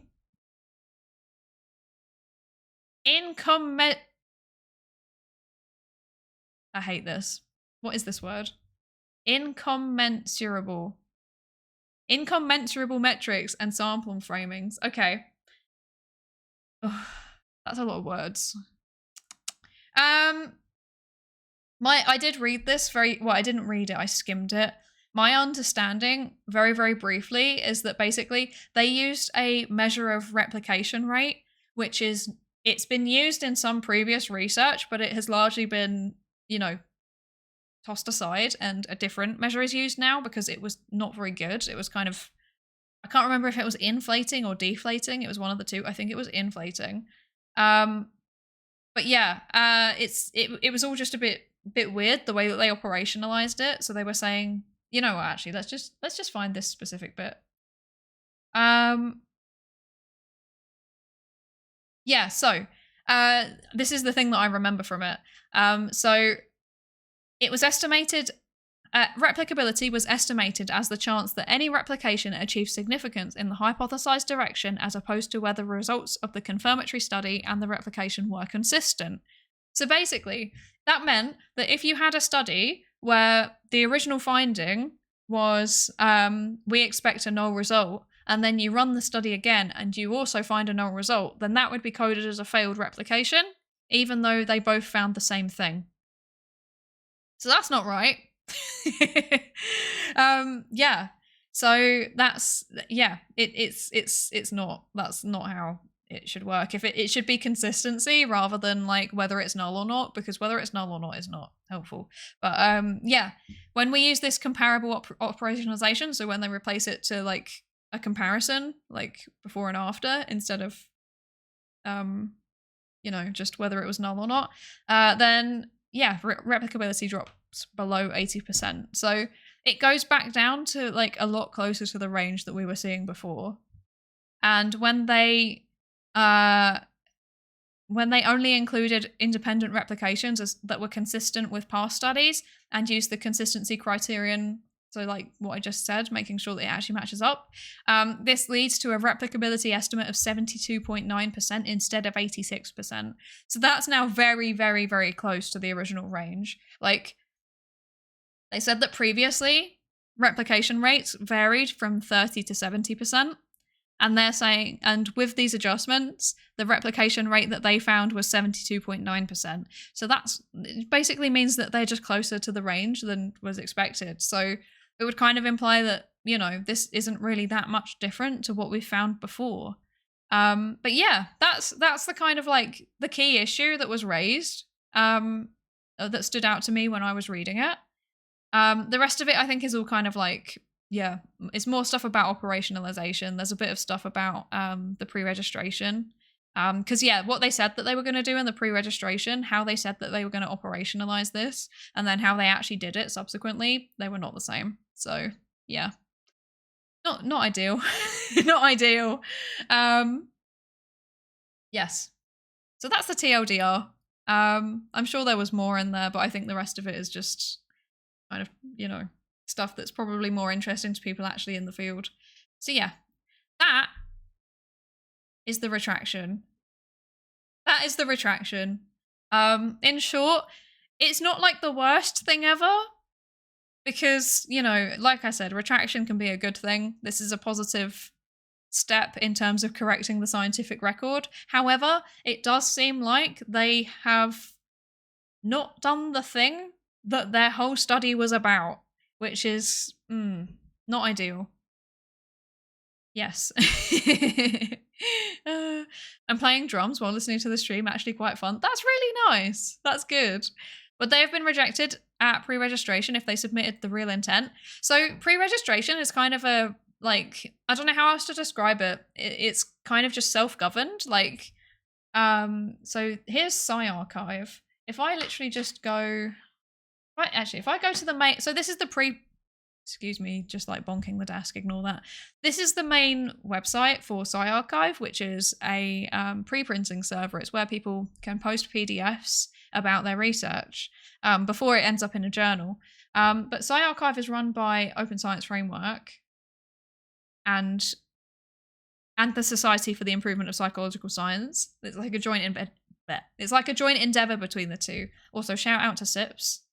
They gave me an award once. They gave me a commendation. Shout out to SIPS. They do really good work. And also thank you for the commendation. But yeah, so OSF. Where is the open? No, that's Center for Open Science. We want to go here. There we go. So this is the Open Science Framework. And if you... Actually, I don't know how this website works. I've not used it in a while. Goodness gracious. Where is it? Home. Yes. Preprints, registries. This is it. This is where a lot of social psychology in particular gets registered. So this is where it gets pre-registered. So it's literally just like an online portal. You just fill out the form and then you click submit and then it is on there. No, apparently other people use it too. There's something about plant phrenology. Okay. But yeah, so it's just entirely self-governed. So you can't be rejected at pre-registration unless one of your co-authors is like, what are you doing? That's not what we're doing here. So yeah, this is very clever. Why is it clever? I mean, I think the whole concept of pre-registration is really cool because like you can just see like what people are planning on doing. So I don't know. I mean, yeah, sure. Let's go on this one. Shout out to Paul Michael Deutschman and Jess Sullivan. I don't know who you are, but I'm looking at your pre-registration. Oh, it's designed to support Haverford College economics majors who produce empirical theses. There you go. Well done. Very cool. From the tier document, Project Tier. Very cool. We love that. But yeah, this was submitted in 2016, so this is an old one. But yeah, it lists out research questions and then what the hypotheses are, and then how you're going to collect the data, who you're going to recruit in your data set, and then what your variables are going to be and how you operationalize them. And then analysis plan. So that will give you details about how exactly each of the hypotheses are going to be tested. So, and this person here has actually uploaded code. Like they've planned out their analysis code in advance and they're just going to run it, which is super, super cool. That is scary to me because my data never comes back in the way that I expected it. So yeah, I would be scared. But yeah, that's what a pre-registration looks like. They're pretty straightforward, I think. It's basically, you can imagine it like a method section and an analysis plan from a research protocol, but like put online, basically. That's kind of the summary of it, really. After that EP comment, I was looking through some arguments against it, and it doesn't seem like there are any good ones. Most people arguing against EP seem to be highly ideologically biased, teetering on policy advocation. Are you trying to avoid politics, or is there something specific? What does EP stand for? I've already forgotten. Oh, evolutionary psychology. Ah, yes. No, I'm just personally not a fan of it because I think a lot of it isn't falsifiable, and to me, that's just like bad science. Like it feels like a lot of the time they run analyses and then they fit their evolutionary theory onto it retroactively. And it kind of comes back to the same thing that's the issue with this paper, right? I'm not a fan of like running analyses and then trying to fit your worldview onto the analyses, if that makes sense. So it's not like an ideological thing, it's more of a like methodological thing, if that makes sense. I don't know if that makes any sense. Like, I think some things, sometimes you read it and it's like, oh yeah, that makes sense. But like, to me, the fact that I read it and I'm like, oh yeah, that makes sense is like, that in itself is a red flag. Because it's like, is this just confirming what I already suspect type of thing? So yeah, that's why. Yeah, the methodology sucks. It really, yeah, it sometimes, every now and then I see stuff that's good, but it does feel like a lot of the time it is just the embodiment of hypothesizing after results are known. And yeah, I'm generally not a fan of that. Like, it feels like, this is probably quite a controversial statement, but for me, it feels like the kind of like like if you've got a coin and on one side is like psychoanalysis and it's all like trying to fit the theory onto results, it kind of feels like the opposite side of the same coin. Like psychoanalysis and yeah, like that, like Freud and Jungian stuff. It feels like it's kind of more not spiritual, but like kind of spiritual in a way, coming from a kind of spiritual direction. And evolutionary psychology feels like the same thing, but from a more explicitly sciencey direction. Does that make sense? So for that reason, I'm kind of like suspicious of it. That being said, like, you know, I do regularly read evolutionary psychology papers, and every now and then I'm like, okay, this one is done methodologically very well. Normally they're the ones that are kind of linked to some kind of cognitive bias or something like that, because if you can also demonstrate it, like if you can demonstrate the same bias across a whole range of situations and across a whole range of cultures, then I'm a bit more inclined to be like open to the hypothesis that it might be an evolutionary thing. But there are so few things in psychology that are genuinely universal when you look at the actual data and the actual findings that, yeah, I'm just kind of like, every time I see it, I'm like, sus. That's the summary of it. Yes. I remember feeling like evolutionary psychology felt like, I remember evolutionary psychology feeling more like a proto-science. Is that still the case? Like I said, it's very variable. Some papers are like really, really rigorous and really, really well done methodologically, and others it does very much feel like they've just like done a bunch of correlations and then they're like, this is definitely evolution, lads, which is ironic because often like that's exactly what social psychology gets told off for, is like running a whole bunch of correlations and then going, this is definitely social, lads. Like, I swear this is definitely socialization. So yeah, I think that's probably the reason why my shackles are up against it in general, is because like my shackles are also up against it in terms of like social psychology. Like when I see people running a whole bunch of correlations and then being like, this is definitely causal and I've got a theory that explains all of it, I'm like, oh god, here we go. And yeah, I feel the same way about a lot of Evo Psych. Yeah.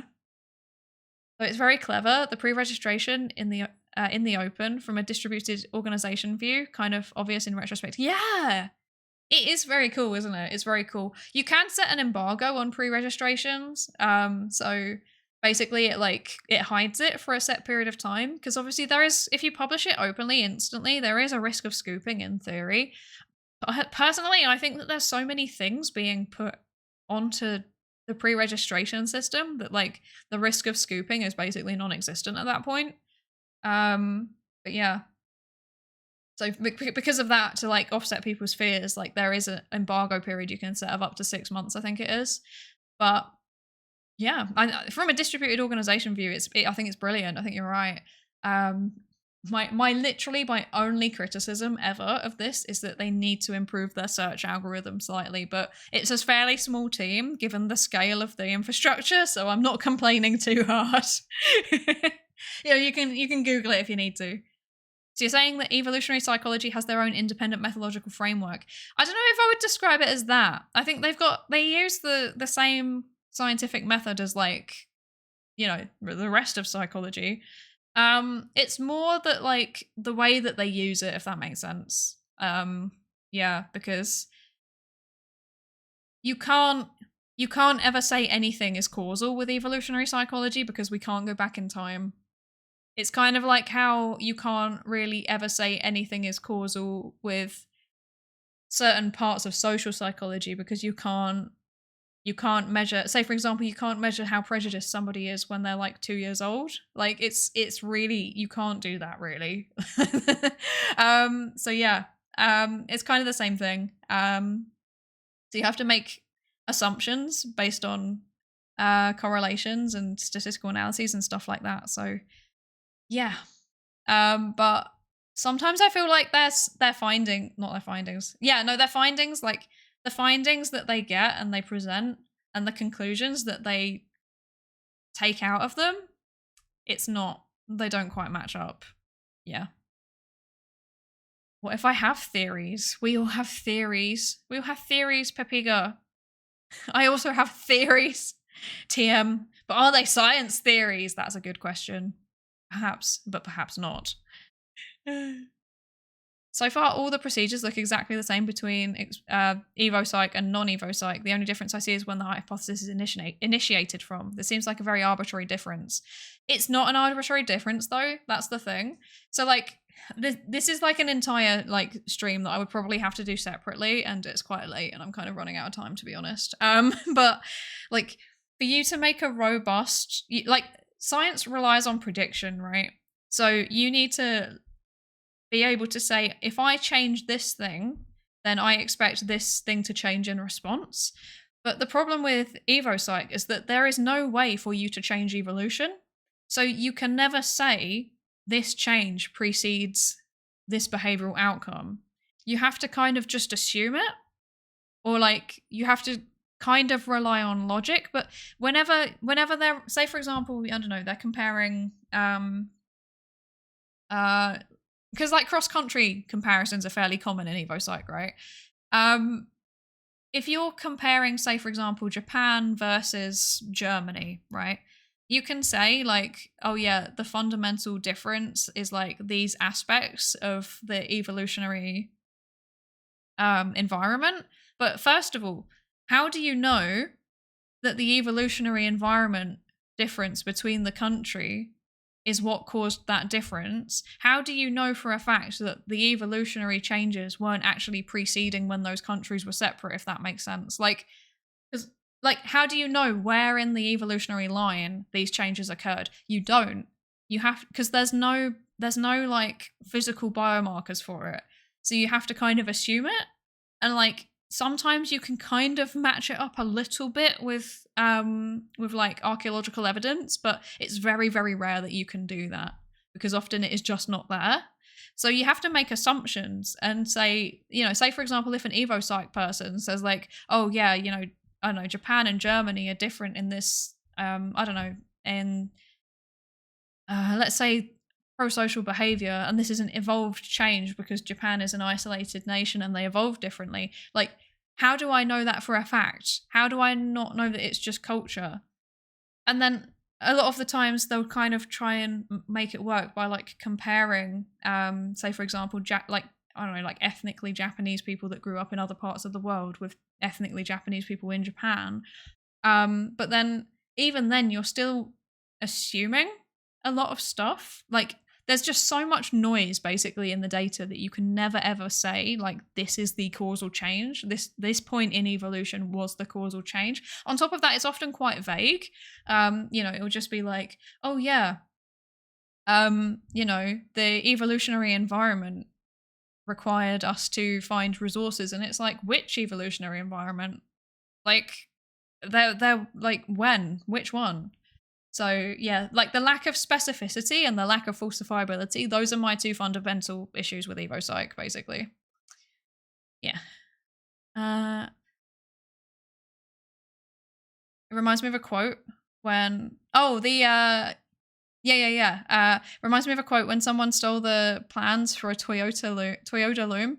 The thieves may be able to follow the design plans and produce a loom, but we are modifying and improving our looms every day. They don't have the expertise gained from the failures it took to produce the original. We need not be concerned. We can only continue, as always, making our improvements. Yeah, to be fair, that is a part of it. Like, you know, no, I think even if you have exactly the same protocol, and this has been shown fairly like over and over again in meta-science studies, like, you can have two scientists with exactly the same research protocol and they run it entirely differently. And, you know, that's fine. That's, people are people. They're all different. But that, yeah, means that you need to think about that when you're planning and running your studies. So, yeah, absolutely. And it does also mean that, yeah, scooping is just not really, it doesn't really make sense as a issue because there's always going to be their own unique twists on it. And also, I'm not being funny, but if two scientists run the same protocol at the same time, then that's just a replication and that's still valid and it should still be published. So, yeah. Imagine if people in the far future would turn on and off genes to determine causality of genes to psychological phenomena. I actually wouldn't put it past that happening eventually. But I don't... Well, they already do that in animal research. That's the thing. But that's the other thing, isn't it? Is that a lot of Evo Psych is kind of dependent on animal models, and we know from biology, haha, animal models, yikes, am I right, lads? So, yeah, it's like all of the same issues, except in some ways it's kind of almost worse, because like we can't even, like at least with biology, at least with like biomarkers, you can actually measure them, right?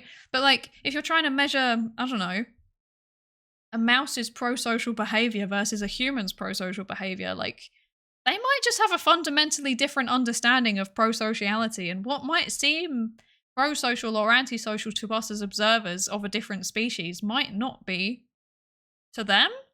Like, we might have it the wrong way round. We might misclassify things. We might think things are neutral when they're just not. You never know.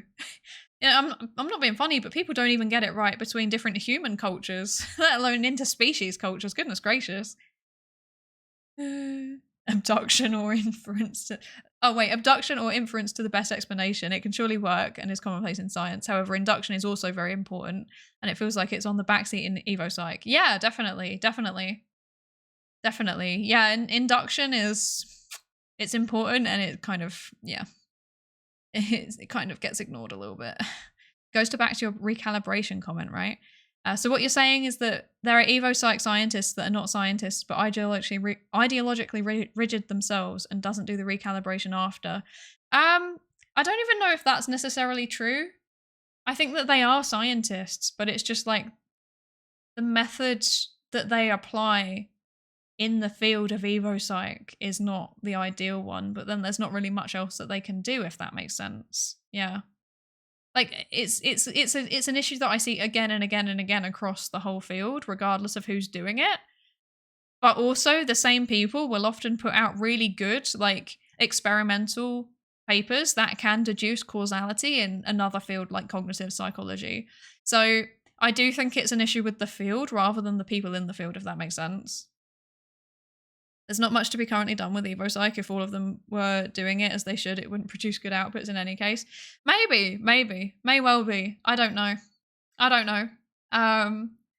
Yeah, my experience with Evo Psych has been relatively limited because I just, like I said, like the fundamental premises of it, I'm like, not convinced on this. And then I read a few papers that were like linking to cognitive biases, and like it was that thing where it's like, yeah, I can see why that would make sense, but I'm not you can't, there's not enough evidence to be able to show it, if that makes sense. I think that, yeah, that's the kind of like summary of it for me.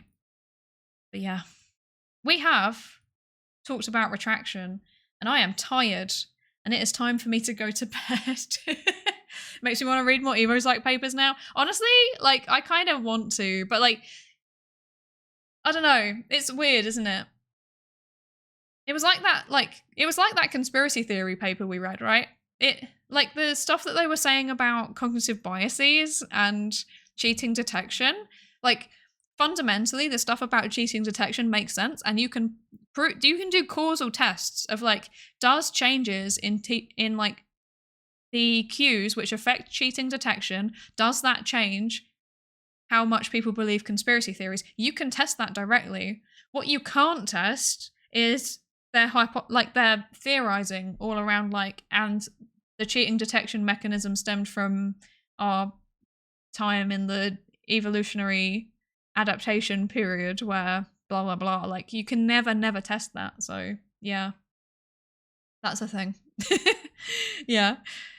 Oh my gosh, there are so many people streaming today. What's going on? Why is everybody streaming? Eh? I don't actually know where to go. I am feeling a little bit overwhelmed.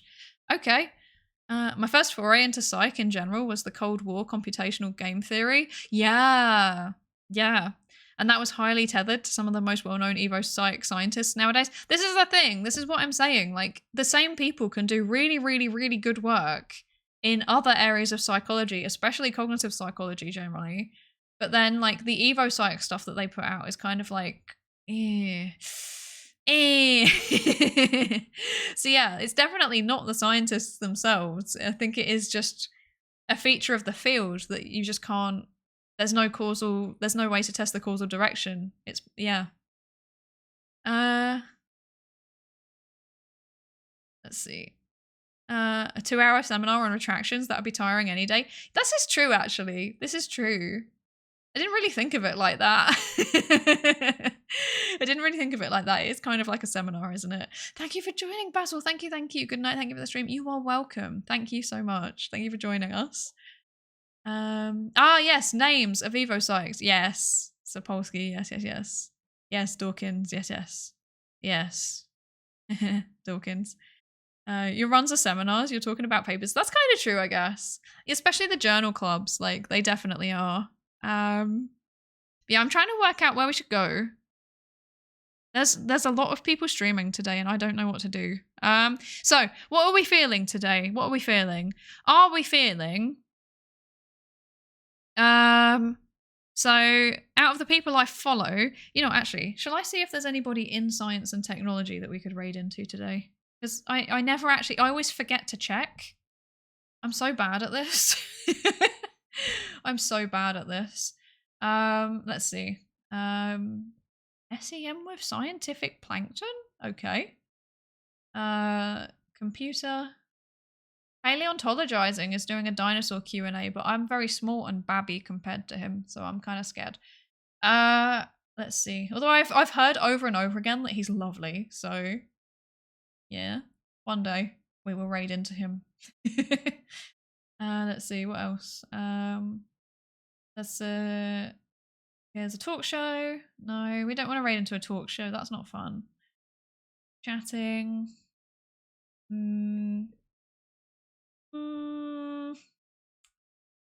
Oh, someone I follow is doing a charity donathon. Someone I follow is doing a charity donathon. So maybe that. Maybe we should go to that. There's the raid message, by the way. For when I eventually managed to work this out. What was the retraction about? Oh, now you come back. TLDR, they said that they would do a thing and then they didn't do the thing and it got retracted. I had an hour-long customer service call. Oh Lord, I'm so sorry. I'm so sorry. That's painful. That's actually terrible. What's is going on here? I'm trying to work out where to go. We are definitely not raiding into Flat Earth channel. That's not. No, we're not doing that. Is someone doing game dev? 19 viewers, about the same size. There's a new person. I don't know them. Earthquake information. Why is so much of science and tech just like constant, like random data streams? It's very weird. It's very strange. Okay, I have no idea. I have no idea. Okay, I'm just gonna see who I'm following. Let's just go somewhere we're following. Flat Earth? No, we're not doing that. We're not doing that. Hello, we have to submit our grant application. Exactly. Yes. Okay, so what would we like to do today? Would we like to go and watch some Arknights? Would we like to go and watch some Pokemon Mystery Dungeon? Would we like to go and watch some Legend of Zelda, Echoes of Wisdom? Would we like to go and watch a charity donathon? What are we thinking? Any preferences? Oxygen not included. That's also an option. Arknights 100%. Data scientist and streamer knowledge overlap maybe. This is true. This is very true actually. We're all into computers here. Well, define into. Oh wait, someone's also doing someone's doing a charity donathon, but I don't know what for. Someone else is doing a charity donathon for Hurricane Helene relief. I don't know. I don't know what I'm doing. I'm so bad at this. And then someone else is doing Shantae. I don't know what this is. I'm not functional. Someone choose for me. Someone choose for me. Arknights 100%. If no one chooses, we're going for the Arknights. We're going for the Arknights. The Hurricane Relief one could be good, but I'm biased. Yeah, I'm kind of leaning towards the charity ones actually, to be honest. You know what, actually, the hurricane person is somebody who I talked about on stream the other day. It's Moo Clover. So I think I talked about this person the other day. They have a very cute little cow model. They absolutely like exploded out of nowhere. Yeah. Okay. Should we go and raid into Moo? Moo's got significantly more viewers than me, but you know what? It's for charity, so I don't mind. The Arknights person was Denia Bokert, who we have raided into before, I think. She blew up, and that was her first try making a model. I know, it's so good. It's so good. Put it in the server, Nightmind. Remind me. Put it in the server. But yes. Okay, we will raid into the charity stream, the Hurricane Helene charity relief stream. It looks like Mumu is doing Live 2D, perhaps unsurprisingly, actually. And I think it might be a collab. I think there's someone else on the stream. Possibly not. I don't know. I don't know what's happening. I'm very confused. I don't know where I am. Let's go and see. Let's go and see the Mumu. Thank you all so much for joining. There's the raid message again as a reminder. Yeah, thank you all so much for joining. I've genuinely just yapped about retractions for 2.5 hours, which is kind of wild. But yeah, it's been fun, actually. It's been really fun. Thank you all for joining. The next stream, I believe it's meant to be tomorrow. There is a non-zero chance that I will be horribly delayed because I'm actually teaching tomorrow. Like, I'm doing my TA job. And it's right in the afternoon. So I need to get home, and sometimes things are delayed, but I'll try my best. Yes. Oh, you just got in, may not you know? You did indeed get here on time. On time to leave. But yeah, I think, tomorrow. My plan is to do an art stream because we need new emotes. So I want to make some emotes. But yeah, that's the plan. Thank you all so much for joining. I hope you learned something vaguely interesting today, and if not, at least enjoyed the yapping. And yeah, I will hopefully see you tomorrow, and if not, see you whenever. I hope you have a good day or evening or morning, wherever it is whatever time it is where you are. That's what I'm trying to say. And yeah, I'll see you next time. Bye.